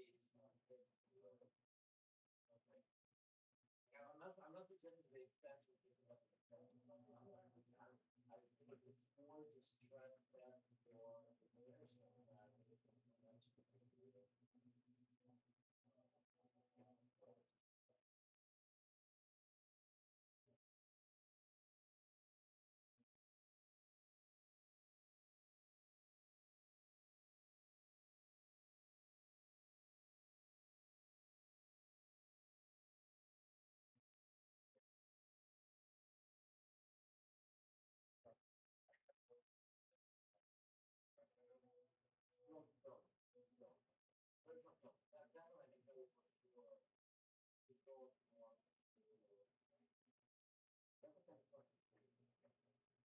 have an idea of the pay. You put it on the slide, like, oh, shit, we didn't have right. No, I'm doing it. I'm doing it technically.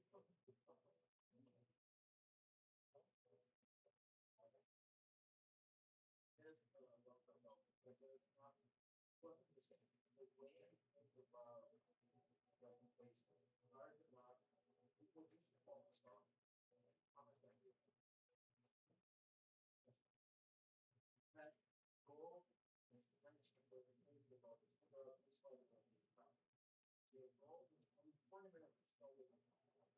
The goal is to try to do the one idea. Try to create this one idea. So that people know what it is. That's in a 20-minute talk, that's the fun to go. Don't try. I know it's very definitely. This is something that's very whatever you're right now, you won't be able to come on. Yeah. I mean, that is always the case. And it takes real discipline. So, let me tell you, like on this stuff, I teach, there's so much stuff on the side. You know what? It's like the public goes. For the like all the data and stuff, like one of the things that they want to me, it's like, oh, they don't they don't say anything about yes, I'm not looking at you. How excited do you think I am to go into interpretation literature and like putting reference?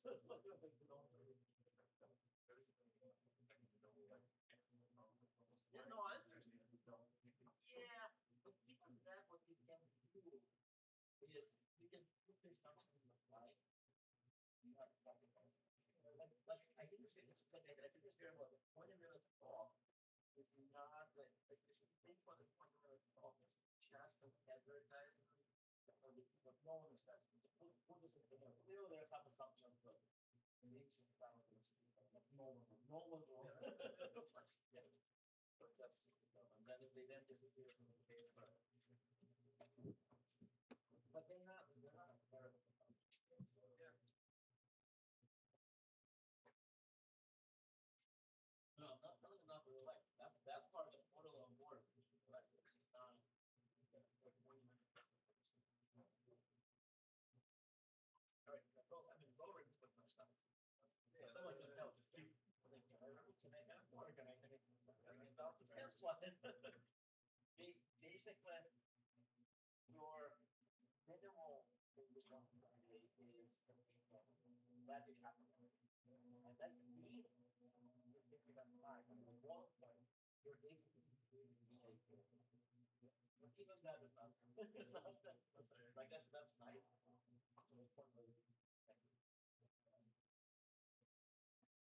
Okay, I'm gonna start with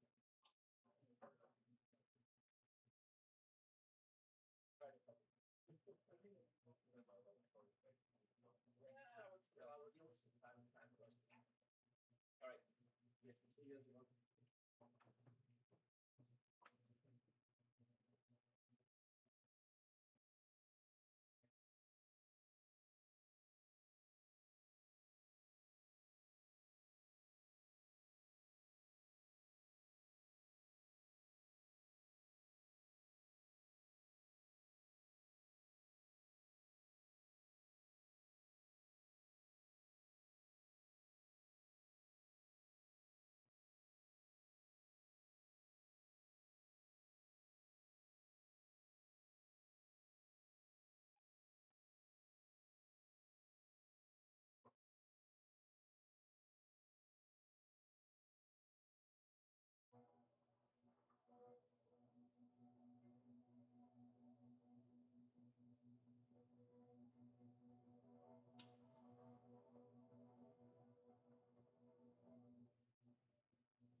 This is a mini core, so you.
Yes, yes.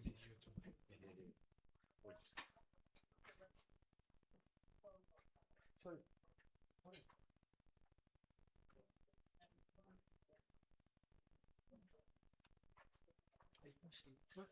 Ah.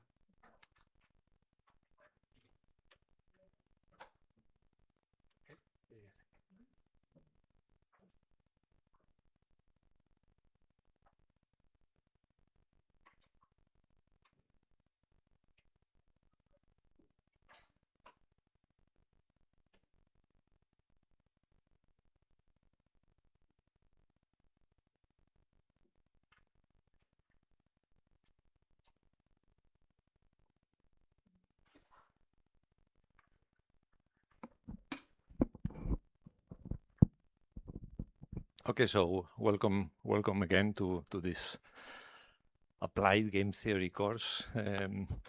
So remember the objective of this small course is to try to see how to use the simple models of matching theory to try to solve, to try to propose models of industrial organization in general equilibrium environments, in particular to see how can we use this tool, matching theory, not as a theory itself, but as a tool to embed moral hazard situations or moral hazard problems in a more general equilibrium environment.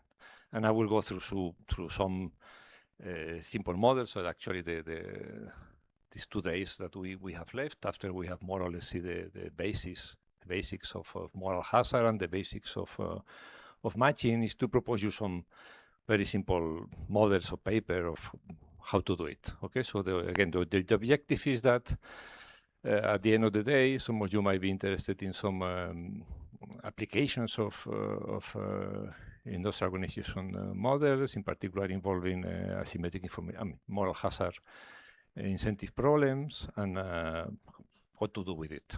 And how using matching models, again, as a tool for general equilibrium, may change some of the implications, in particular the comparative static implications of principal agent models. Okay, so you have been seeing like a paper every half an hour or 1 hour. So let me try to remember what we saw the last time, so that we can go back to this course. Okay.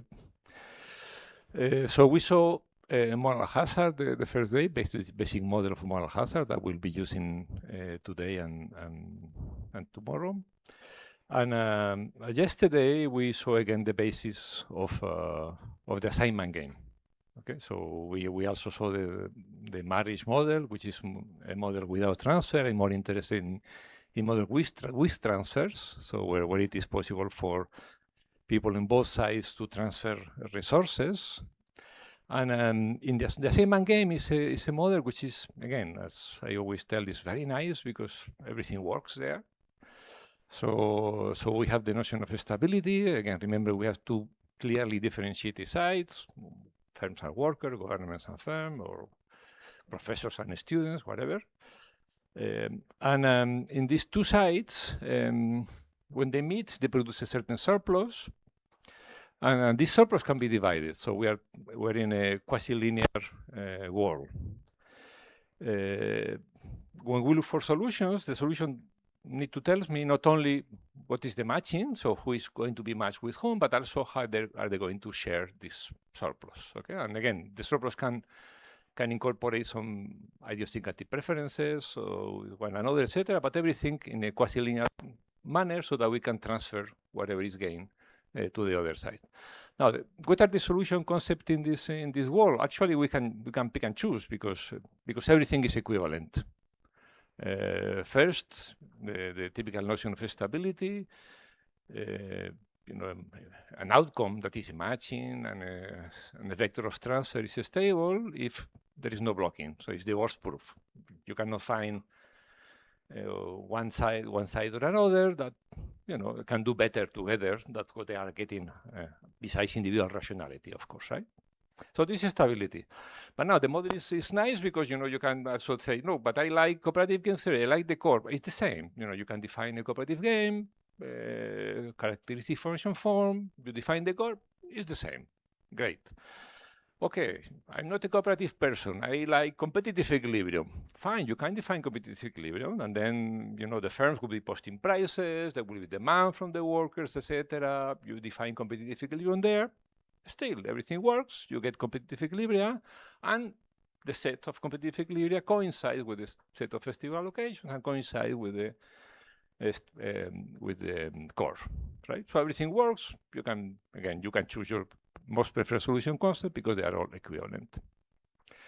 Now, in addition to that, an important property that sometimes is useful for many purposes is that this set of solutions has a lattice structure. Remember that the lattice structure, which is also present in the world of the marriage market. In the world of the marriage market, the lattice structure works in the set of matchings. So there will be one matching that is the most preferred for one side, let's say the firms, and there will be one matching that is the most preferred for the other side, which is the workers, right? But the lattice structure in the world of the assignment game is not on the side of the matching, but is on the side of the payoffs. There will be one set of payoffs which is the most preferred for the firm, which is the lowest salary, and there will be another matching which is the most preferred for the workers, which is the highest salary. And this conflict of interest. And also a very important property that I will be using is the property that this set, again, this set of outcomes is a set of matchings and vectors of prices, of transfers, right? But actually, you can focus on either of them because this set is the Cartesian product of two sets. On the one side, you have the set of optimal matching. So every matching that is stable is optimal. But also, every optimal matching is compatible with any vector of stable allocations. So that means that actually, to know which are the optimal matching, which are the stable matching, you don't need to know anything about transfer. It happens to be the set of optimal matchings. And actually, to discuss a set of transfer, actually, you don't need to know which matching are we talking about, because any matching works. Okay? And again, this is a nice property. Okay, so this is what we saw concerning the assignment game. The examples of stories that again I just picked them because the ones I know better. There will be all stories of applications of this tool to specific problems, and they will be all related to one-to-one matching models. So related to the assignment game, not to one-to-many, and many-to-one, or many-to-many. You can do that sometimes. Sometimes it's more difficult. Sometimes it's not so easy. So you can extend to many-to-one. You have here some results, and there will be, I think, some other papers working on many-to-many matchings or many-to-one matchings. Some of the extensions are easy, and you can do almost everything. You can extend to many-to-one or to many-to-many. For example, you do it like in a linear way. I can hire two workers. I am a firm. I can hire two workers, but actually the profits I get from these two workers is like the sum of what I get from each of them. If this is in this very simple scenario, you can extend almost everything. In other scenarios, which are more interesting, like there are scenarios in which when a firm hires two workers, what he obtains cannot be characterized by the sum of two individual productivities, but is something more complex. Maybe the workers are substitutes in the sense that what I obtain from both of them is less than what I can obtain from the sum of the both, or maybe they're complements. And then what I can get is actually more than when I can sum the individual productivities, right? Now, I will not go into detail, but let me just mention that you can work when the situation is substitutable, but it's harder to work when the situation is complementary. Why is that? I mean, why are there stable allocations when things are substitute but not complements? I don't know, pick a simple example. Imagine, so there are two firms, identical firms, and three workers, identical workers. So each firm, when a firm hires a worker, he gets 10. When a firm gets two workers, you get, let's say, 16. Okay, so workers are substitutable. Okay, so again, we have three workers. We have two firms. Everybody's identical. Each worker is worth 10. Two workers are worth 16 for the firm. Can we get some stable allocation? Can anybody tell me a stable allocation there?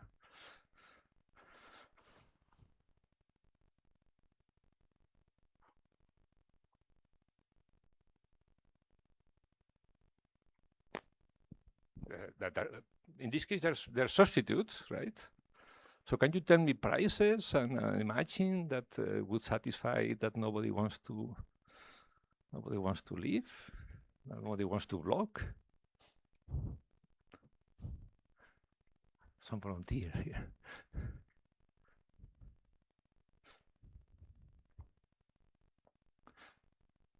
Yesterday you were able to tell me stable allocation. Some stable allocation.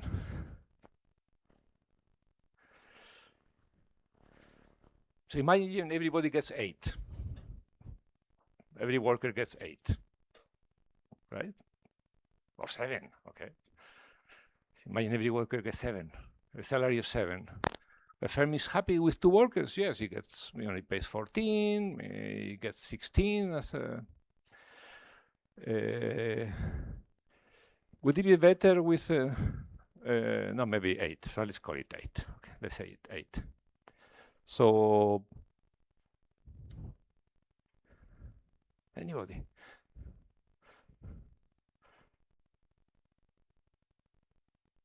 I'm getting confused now.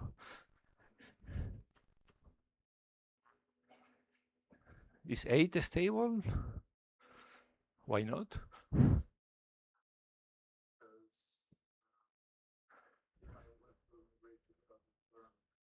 A worker and get more than 8?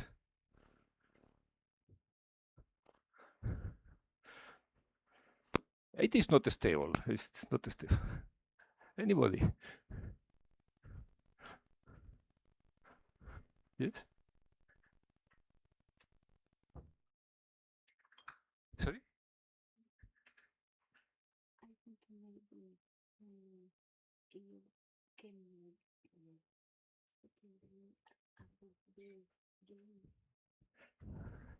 But sorry. So again, then anybody can tell me anything about stability? So 8 is not stable, right? Because if a firm gets 2 workers with 8, he gets 0 because he gets 16 at the end of the day. So it's better that he leaves one of the workers out and then he pays 8 to a guy and then he gets the profit of 2. So paying 8 to each worker, it doesn't work. Can we pay less than 8? What if we pay 4 to each worker, for example? We pay 4 to each worker.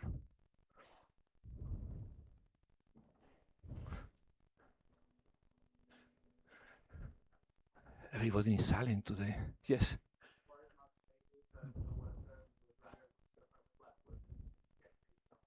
No, but this is 4. How much the other firm is willing to pay you? Is willing to pay you 6. So 4 is also not stable. So there should be some stable because this is substitutable. What about 5? So we need something that makes every firm. So you do the calculation. So this is an exercise for you. So you can make a calculation so that, first of all, so one important property for all these cases, for the assignment game in particular, but for if it is many to one or many to many the same, is that if 2 firms are identical, if 2 people are identical in one side, they should get the same profits. Because if they don't get the same profits, then one firm would rather hire the guys of the other firm and get, and pay them an epsilon plus, and then and then attract them. So at any stable allocation, we have the property that two identical people or organization from one side should get the same, always the same profits, right?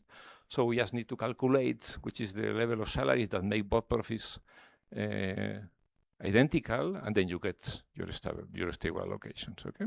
Of course, all the workers should get the same payoff as well. So there is a point in which this holds, and this is because of substitutability.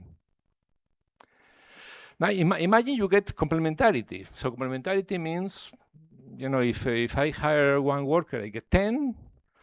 I hire 2 workers, I get 30. Can there be any stable allocation there?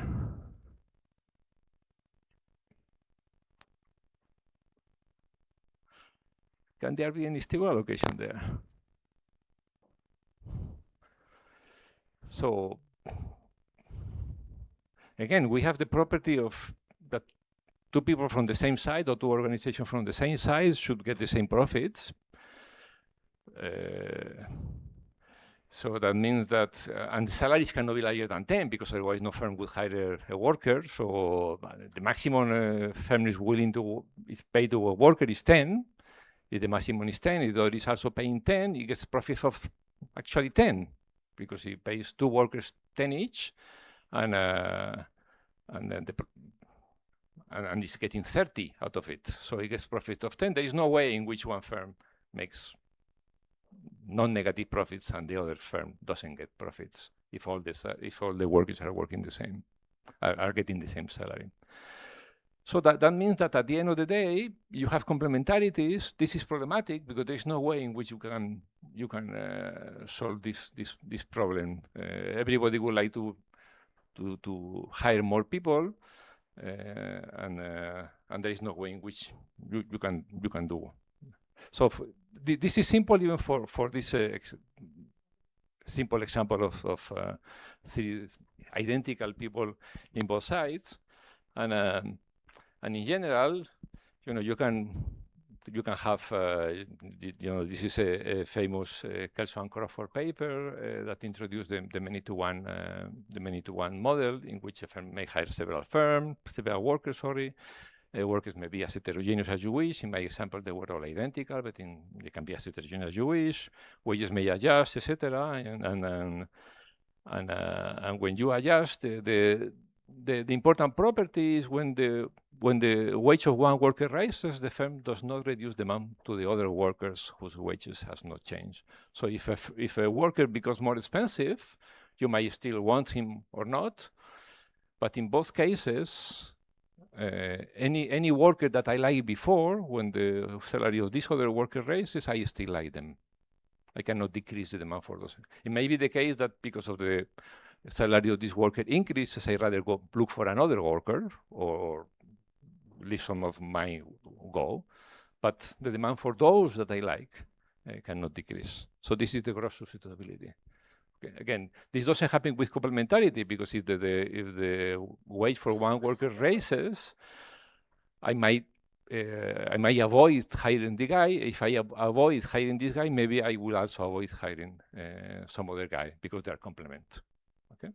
So again, this is the gross substitute property, which again reflects the basic idea of substitutability.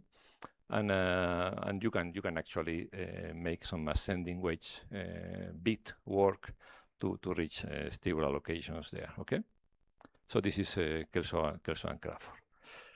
So again, so what to remember here from this assignment game is, so we have matchings, and this is allocation. We have surplus. We have transfers. The main notion is the same as for the other, is blocking.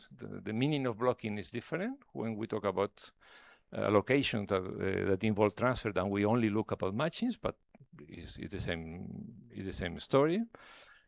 We have the duality, core payoff, stability, competitive equilibrium allocation. This is the same, and if we have many-to-one, which again I will not cover, we need some regularity. Okay. Okay, let me go to any questions about assignment games or anything, or okay. Now, there is a recent literature again about how to generalize this thing, these transfers, which is just money, right, to make contracts. So instead of transferring money from one to another, we can actually sign something which is more complex, which is contra Y, because in real life, you don't transfer just money, you do more complex things, and firms can decide different type of contracts, different structure of contracts that may have consequences. Eventually, they will have consequences on incentives, for example, etc. So when you choose a university to work with, you not only look for the salary, you look at the conditions and how many teaching hours do you have, how many administrative tasks, etc. So this is part of the contract. The contract is something more complex than just money, and you can have permanent contracts, etc. So this is contracts. Okay, contracts are ubiquitous, of course. So let me just. What is stability? So you have something more complex than just money. What is stability? Is exactly the same. So an allocation, which again, in this case, would be a matching and a set of contracts, is stable if it is not block, period. And again, block here is not that you look for a partner, like it happens in the marriage market. It's not that you look for a partner and a transfer, as it happened in the assignment game. Is that you look for a partner and a contract. The same, blocking, okay? So an allocation in the one-to-one market is a matching between the set of firms and set of workers, and one contract for each, and a pair blocks. If there is a feasible contract, whatever is feasible in the environment we are talking about, between a worker and a firm, that we choose this contract rather than their current contract. Okay, so it's a worker-firm contract deviation, and again, stability is stable if it is not block. Period. Okay, and again, so as I mentioned before at the beginning of the course, I will go through examples of what to do with it, or again, some of you are using these tools or may use this tool for models in your organization to address questions that you are interested in, both theoretically to this model, but also empirically. So I will go through one example. Why this example? This is something we wrote with some co-authors some time ago, and it may be a useful story to some of you. Okay, so this is research collaboration. So what happened here? At some point a few years ago, we came across a set of data set with projects to the UK. So people applying, university people applying projects to the UK research institution, which provide money for specific projects. Now, these projects could be just for academic purposes, only for academics, or they could also be collaborative projects. That means that you, as an academic, were able to include firms to do something that was useful in principle also for the firms. And then we were interested in knowing who actually collaborates with firms, who actually doesn't, what type of collaboration is the good researchers hired by the good firms, or the good researchers are hired by medium firms because they're more useful there. So we wanted to analyze the structure of the collaboration. So there's the matching between them, between the firms and the academics. Who collaborates with whom? That was our research question at that time, okay? Of course, in this project are a very nice example. We always pick this because this is a SER, and we all like SERs. So this is an example of a research collaboration. We're talking, by the way, not about economics. We're talking about collaborative projects between people in physics and engineering. So this is one guy. So this is Sir Colin Humphreys. Again, we chose it because he's a SER.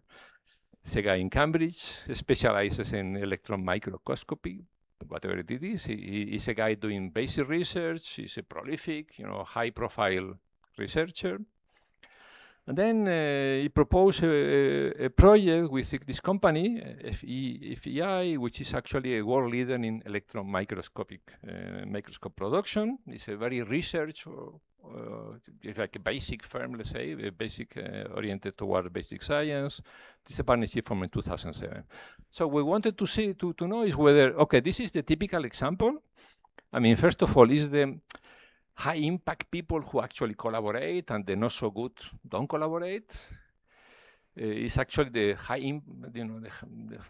the good, very good research-oriented firms who collaborate and the others don't. Is it because they are basic? Is it basic guys? Is basic people collaborating, applied people don't? Or is it because it's a basic firm that collaborates and the applied firms don't? Is it they collaborate because they're both good, so the good people collaborate, and then it's positive assortative. So the good people go with the good people, and the not so good go with the not so good, or this is just. So this is what we wanted to study. Now, to study this, what we did, as 30 people that we were, is to do a model. Now, try to understand what type of what the model would tell us, and then try to estimate whether the empirical things of the model would agree. What the empirical implication would agree with what the data tell us. So what I would do is to present again this very simple model. Don't take it as a research seminar. Just take it as an example of what you can do with it. And then I will tell you, because I talked yesterday with a couple of you, and you are also interested in empirical applications and how to work with it. And then I will tell you what type of models empirical models you can use to try to test the implications of the theory model that I will present. Okay, this is the plan. Okay. So these are the questions raised. Okay, stop with top, normal, is basic with basic, normal, which was the example. Did they choose each other because, actually, we also check whether this is because he's a good guy or is because he's from Cambridge, right?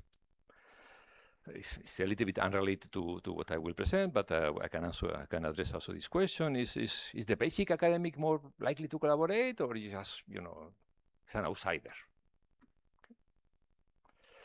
Okay, and this here is where one of the properties I told you mentioned before matters a lot.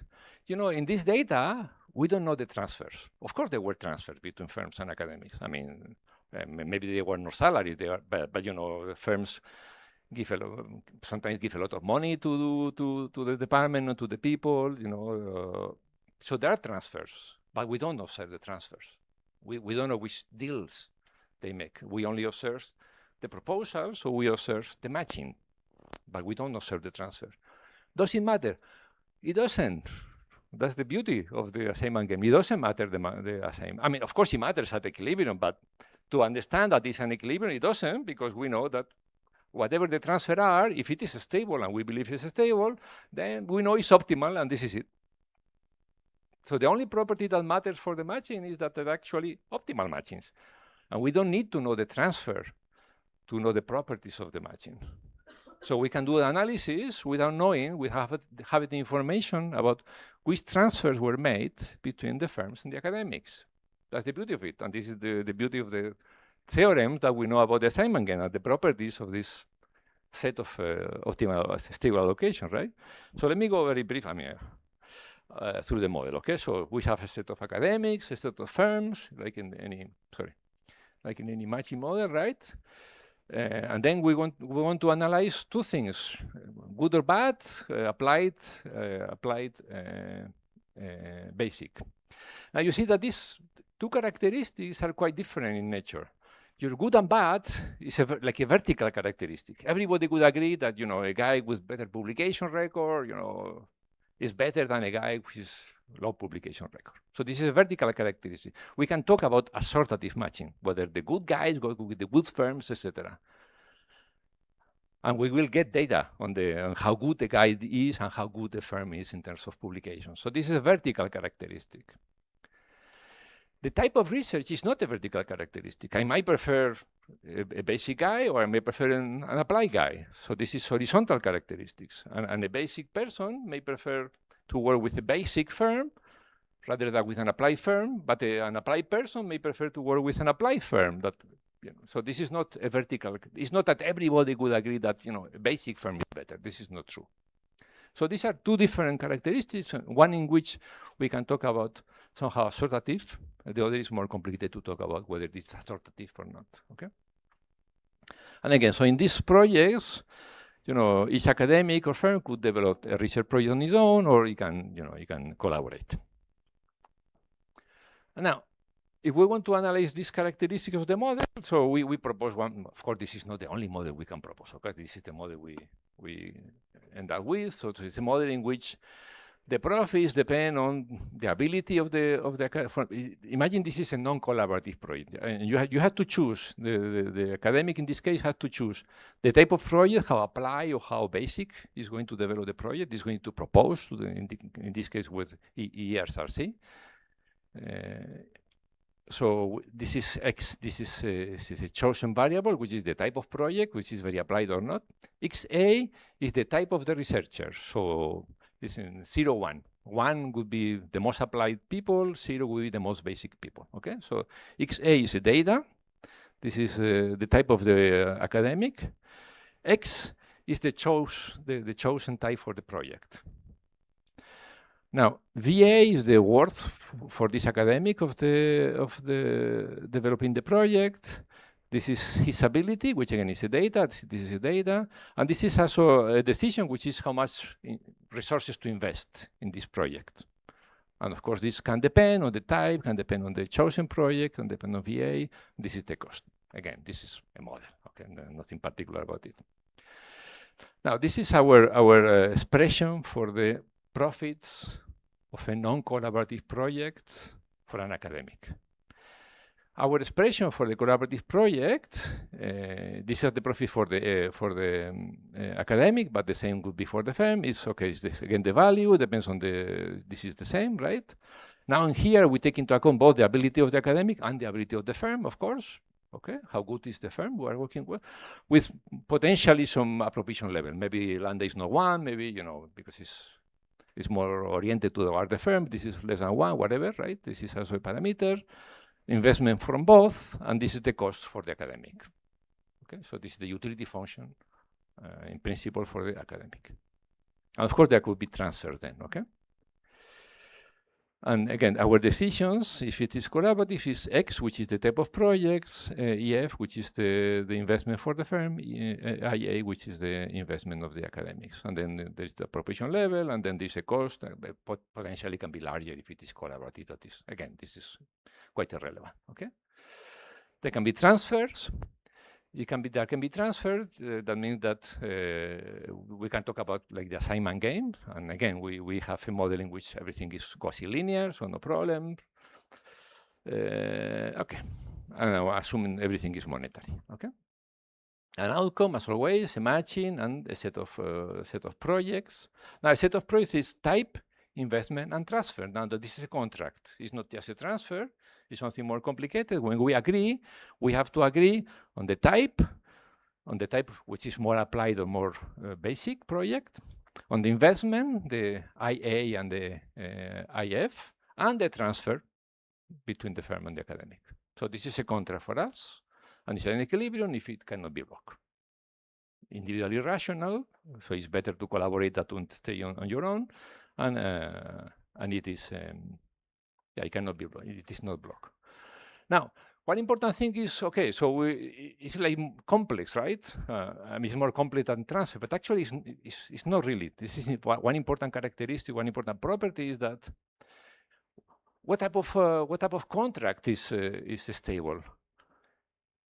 Once you fix a partnership, so once you fix an academic and a firm. So imagine that we are thinking about the scenarios in which this firm is going to collaborate with this academic.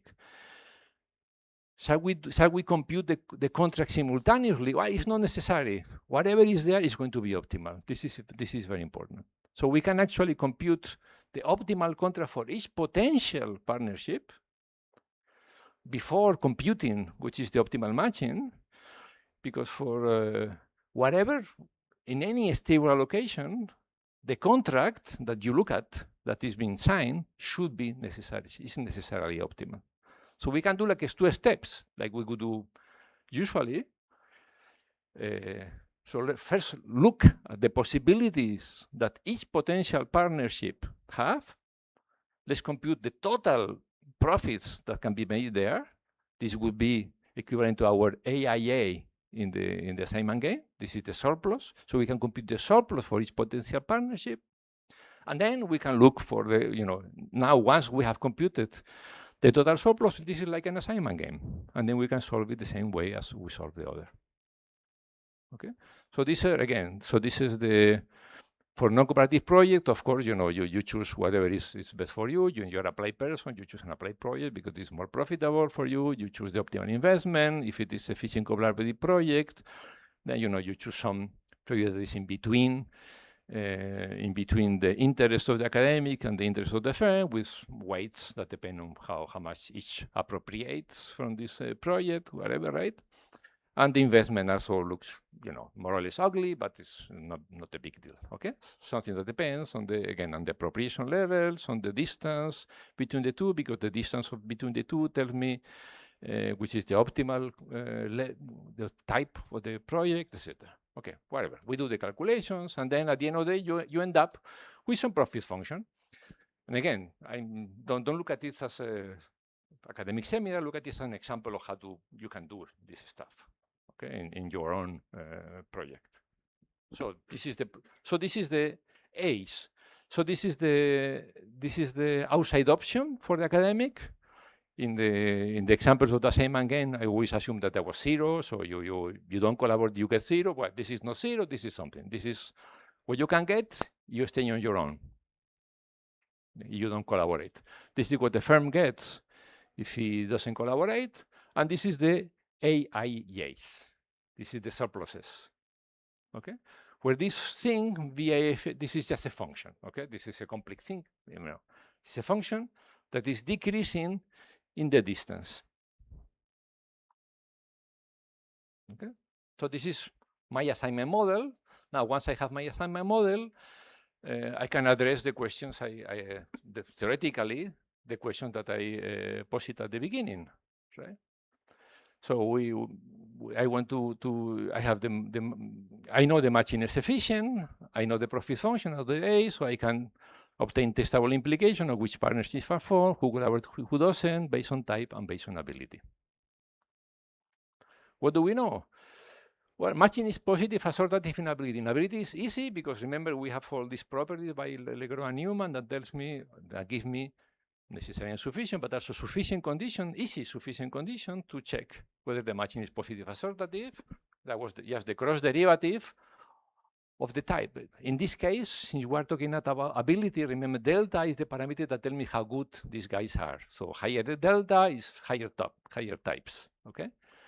The cross derivative is positive, the cross derivative is positive, there was a sufficient condition for the matching to be positive assortative. So one empirical implication of this analysis is good guys should go with good guys, with good firms, and medium guys should go with medium firms.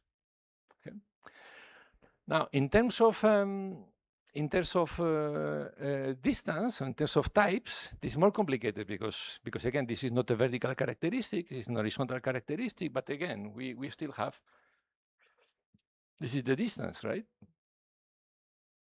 And you can check the matching is also positive assortative in terms of types, in the sense that it is quote unquote negative in terms of distance. The larger the distance, the worse it is.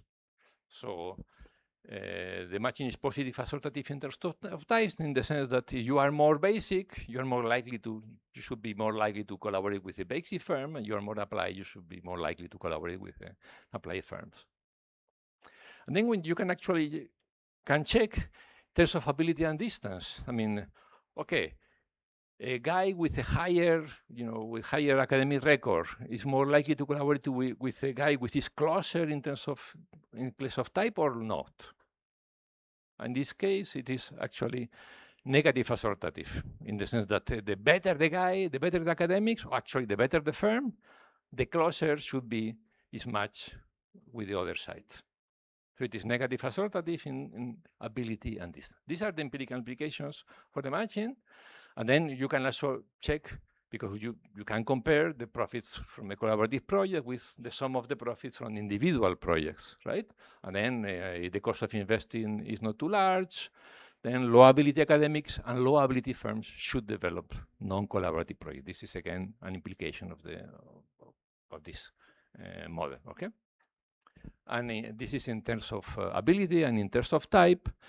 If academic preferences are biased towards basic and also firms towards applied, which seems reasonable, that firms are rather more applied than the academics, then we should see that the most basic academic and the most applied firms should develop non-collaborative projects. This is, again, the implications of the analysis.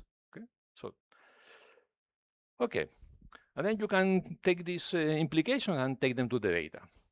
What do you do with it? So, for this, since I am not an econometrician, I borrow from my friend and colleague, Albert. Sorry.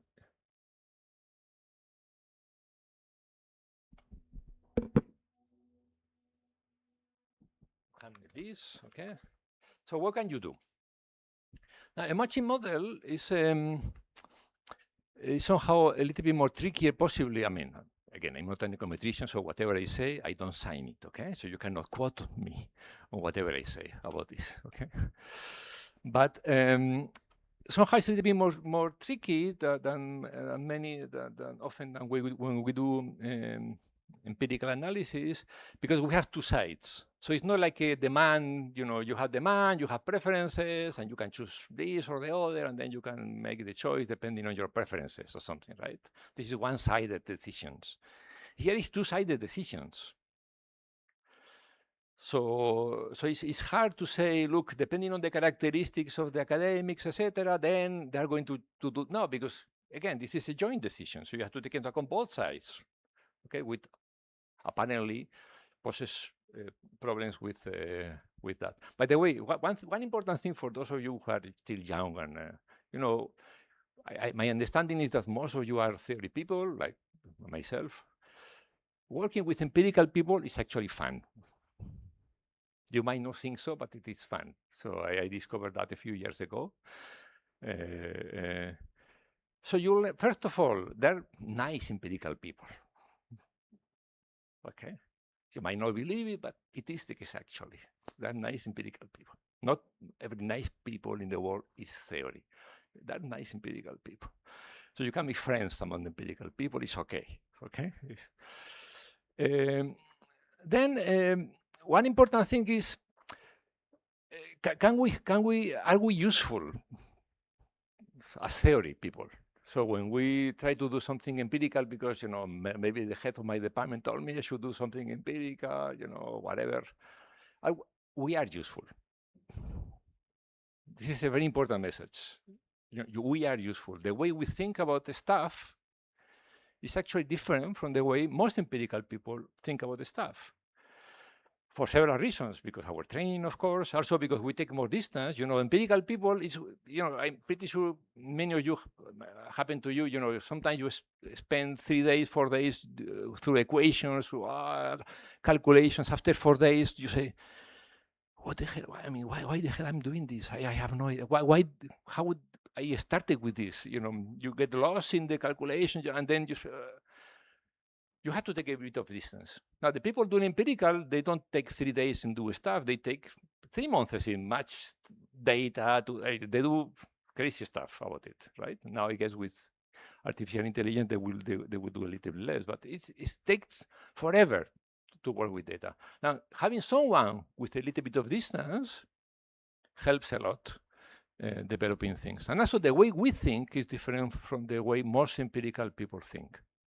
And we have ideas that for one reason or another, they often don't have. So first of all, per message, we are useful, even when we try to do empirical things. This I discovered recently. And second, it's fun, as long as you don't have to spend the 4 months in the data cleaning process, okay? It is fun. And you actually get ideas for your research. You know, working with data and having, you know, working with what happened in reality can give you ideas about developing new models and new stories that are difficult to find. I mean, you don't get ideas every day like that.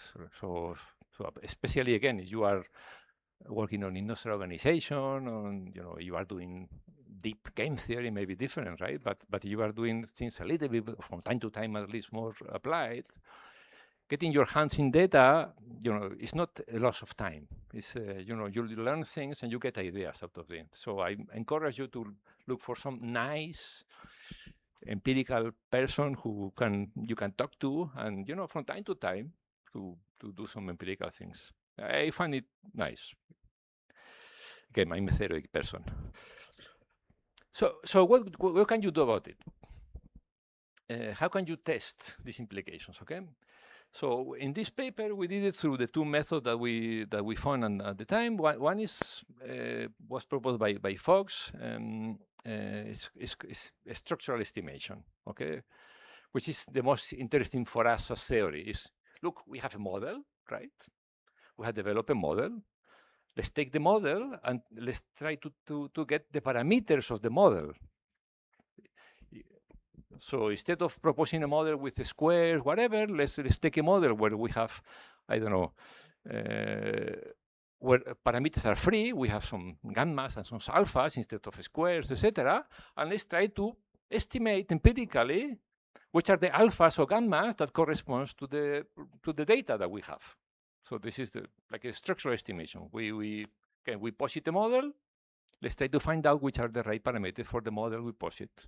So this is the structural estimation, right? So we estimate the parameters of a certain production function, which is similar to the production function that I just proposed to you. this method has some advantages, has some inconveniences too. First of all, it's much heavier to run, and it's difficult to know which is the confidence intervals. So it's okay. So to do confidence intervals, you need to do some sampling, you know. Okay. The other method is more direct. Is to say, look, we have matches that have been made. And of course, we have matches that have not been made, which, you know, if I take academics from one specific area, in one specific sector, in one specific city, that have worked with this firm, and there is another firm in the same area, the same city, etc., that also have a collaborative project, why didn't switch? Why we see what we see and not the opposite collaborations, right? So we can assign ones and zero to collaborative projects and to non-collaborative projects. And the problem with this approach is that it's like one-sided. So you are going to mix elements from both sides, assign ones and zeros, and then it's like a demand function. So it doesn't take into account so much the matching nature of the model. It is easier to do because this is a probit regression, and you are done. Okay.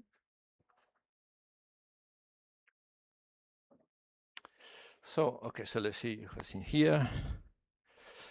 Okay, so this is what we observe. We observe the characteristics of the matches. We observe characteristics of the participants. We observe the type. You know, we make proxies, you know, using their academic records, etc. We have proxies for the how good they are, how applied they are, etc. We also have characteristics of their universities or other things. Okay. And then the method that is more related to what we have been seeing in this course is to directly apply what we know. So what do we know?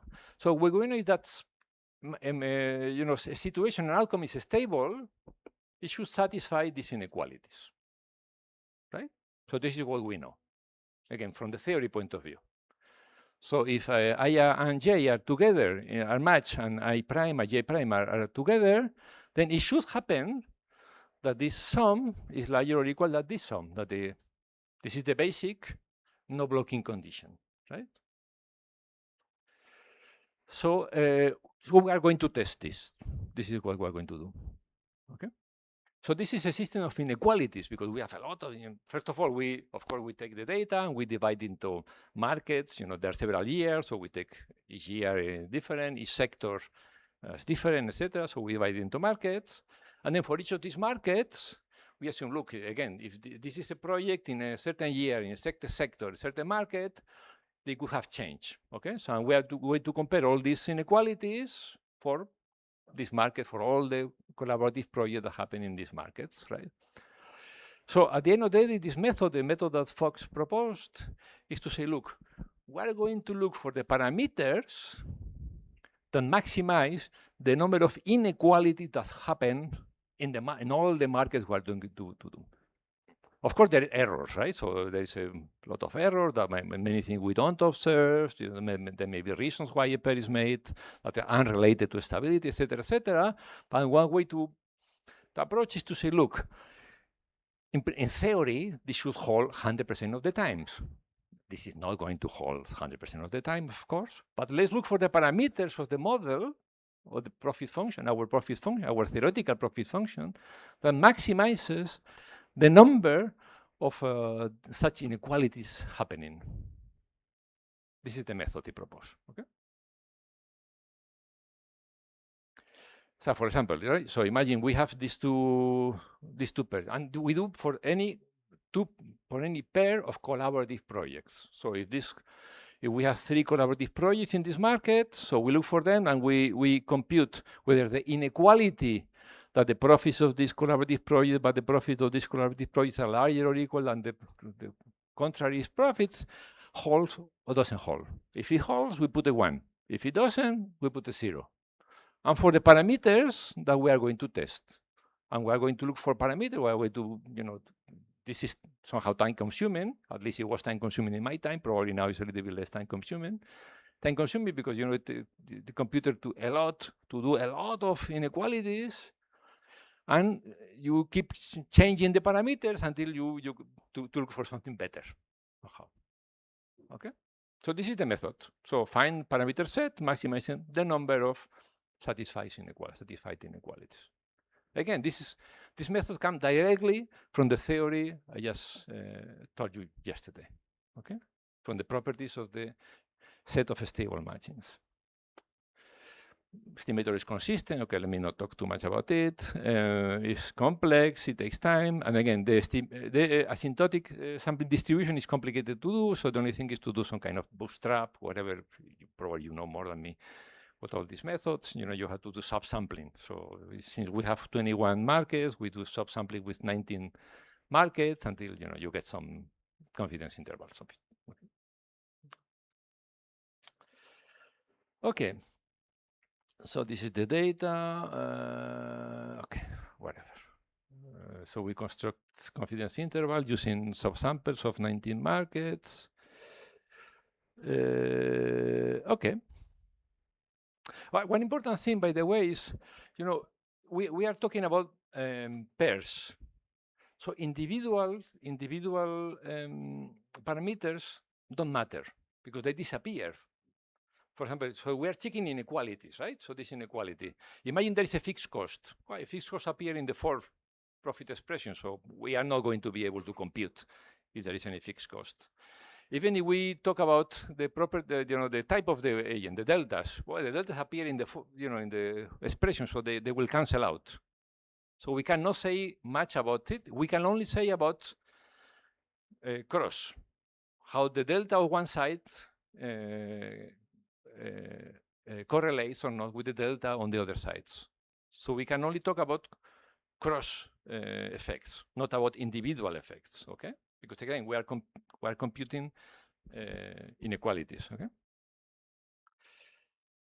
Okay, okay, this is the first method. What is the second method? The second method, again, is a probit. But again, a probit doesn't make any sense to do with individual parameters. You do it with cross parameters. So you can say, look, I'm going to check whether the multiplication of the product of the deltas has a positive effect or a negative effect on the probability that we get collaborative project or not, or the same with the type, etc. Right? So how do you measure data sets? So the way to measure data sets, so you observe these are the projects, the collaborative projects, and you say, okay, look, this is the market, this is the same, this collaborative project happened in the same year, in the same sector, etc. So A1 could have been matched with F2. They didn't, so A1 with F1, this is a 1 because this is an actual match, but A1 with F3 didn't happen, so this is a 0. So you assign a dummy or 1 or 0 depending on whether out of this feasible matching, right? All the feasible matchings in this market, those that happen and those that didn't happen, and then you create your database based on this, and then you compute whether the joint characteristics between the academic and the firm have a positive or negative influence in the ones. Okay. So this is the data set. Okay, we have this is the UK. This is the Engineering and Physical Science Research Council, which some of you may know. This is big. This is the largest agency giving money to UK projects. Again, it's in engineering and physics, right? And around 35% of the projects that are applied are collaborative. Okay, and we use, of course, web publication, but whatever. Okay, so this is, and then we make proxies for ability based on the papers they have published in the past. We may proxies for how applied they are based on the characteristics of the journals where they have published. There is some, in engineering and physics. The journals have been categorized as applied and basic. They have put numbers on it. I'm not sure in economics we have this, but in these areas they do have actually a classification of journals, and we use this classification. We have the project characteristics, the demographics, from demographics, whatever. Okay, this is, forget about it. So this is what you get at the end when you do, for example, the Fox method. So in here, instead of looking for this more complex function that I show you, we first do some linear thing. Okay, easy. So we have imagine that the profits of a collaborative project depends on the characteristics of the academics, how good they are, or the firm, on the joint characteristics, on the distance between their types, on the cross-distance characteristics, etc. And then we're going to, again, as I told you, I cannot estimate alphas, because the alphas appears everywhere and they cancel out in the inequality, so I cannot estimate alpha. I cannot estimate C. What I can estimate is gamma 1, gamma 2, gamma 3, and gamma 4. And these are the estimates of the gammas, these 4. Okay. And, this is positive, so, this is positive. That means that the gamma 1 is positive. There are complementarities. The matching is positive assortative. This is the distance, which is this. So this is negative, which means that, again, it's positive assortative in type, in the sense that the distance has a negative effect on the profits. This is the relationship between the type and the distance is negative for both of them, which means that the better, the more capable academics tend to match with firms that are closer to their interests, and the same for the firms. And you can do with several, this is with impact of the papers they have published, with the count, whatever, right? So these different measures. Yeah, so this is how you can do your stuff. And again, this is the properties of this estimator, the properties of the methods proposed by Foss, directly follows the properties that we have seen concerning the assignment game. Okay. We actually also did the one that I proposed you before, which looks a little bit like this, and the results are the same. Okay, this parameter is negative, so distance is bad. This parameter is positive, which since this is bad, that means that this is negative, and the parameter beta is positive, which means is larger than 1, which means there are complementarities. So the cross partial derivative is positive. Okay, so which is exactly the same as before.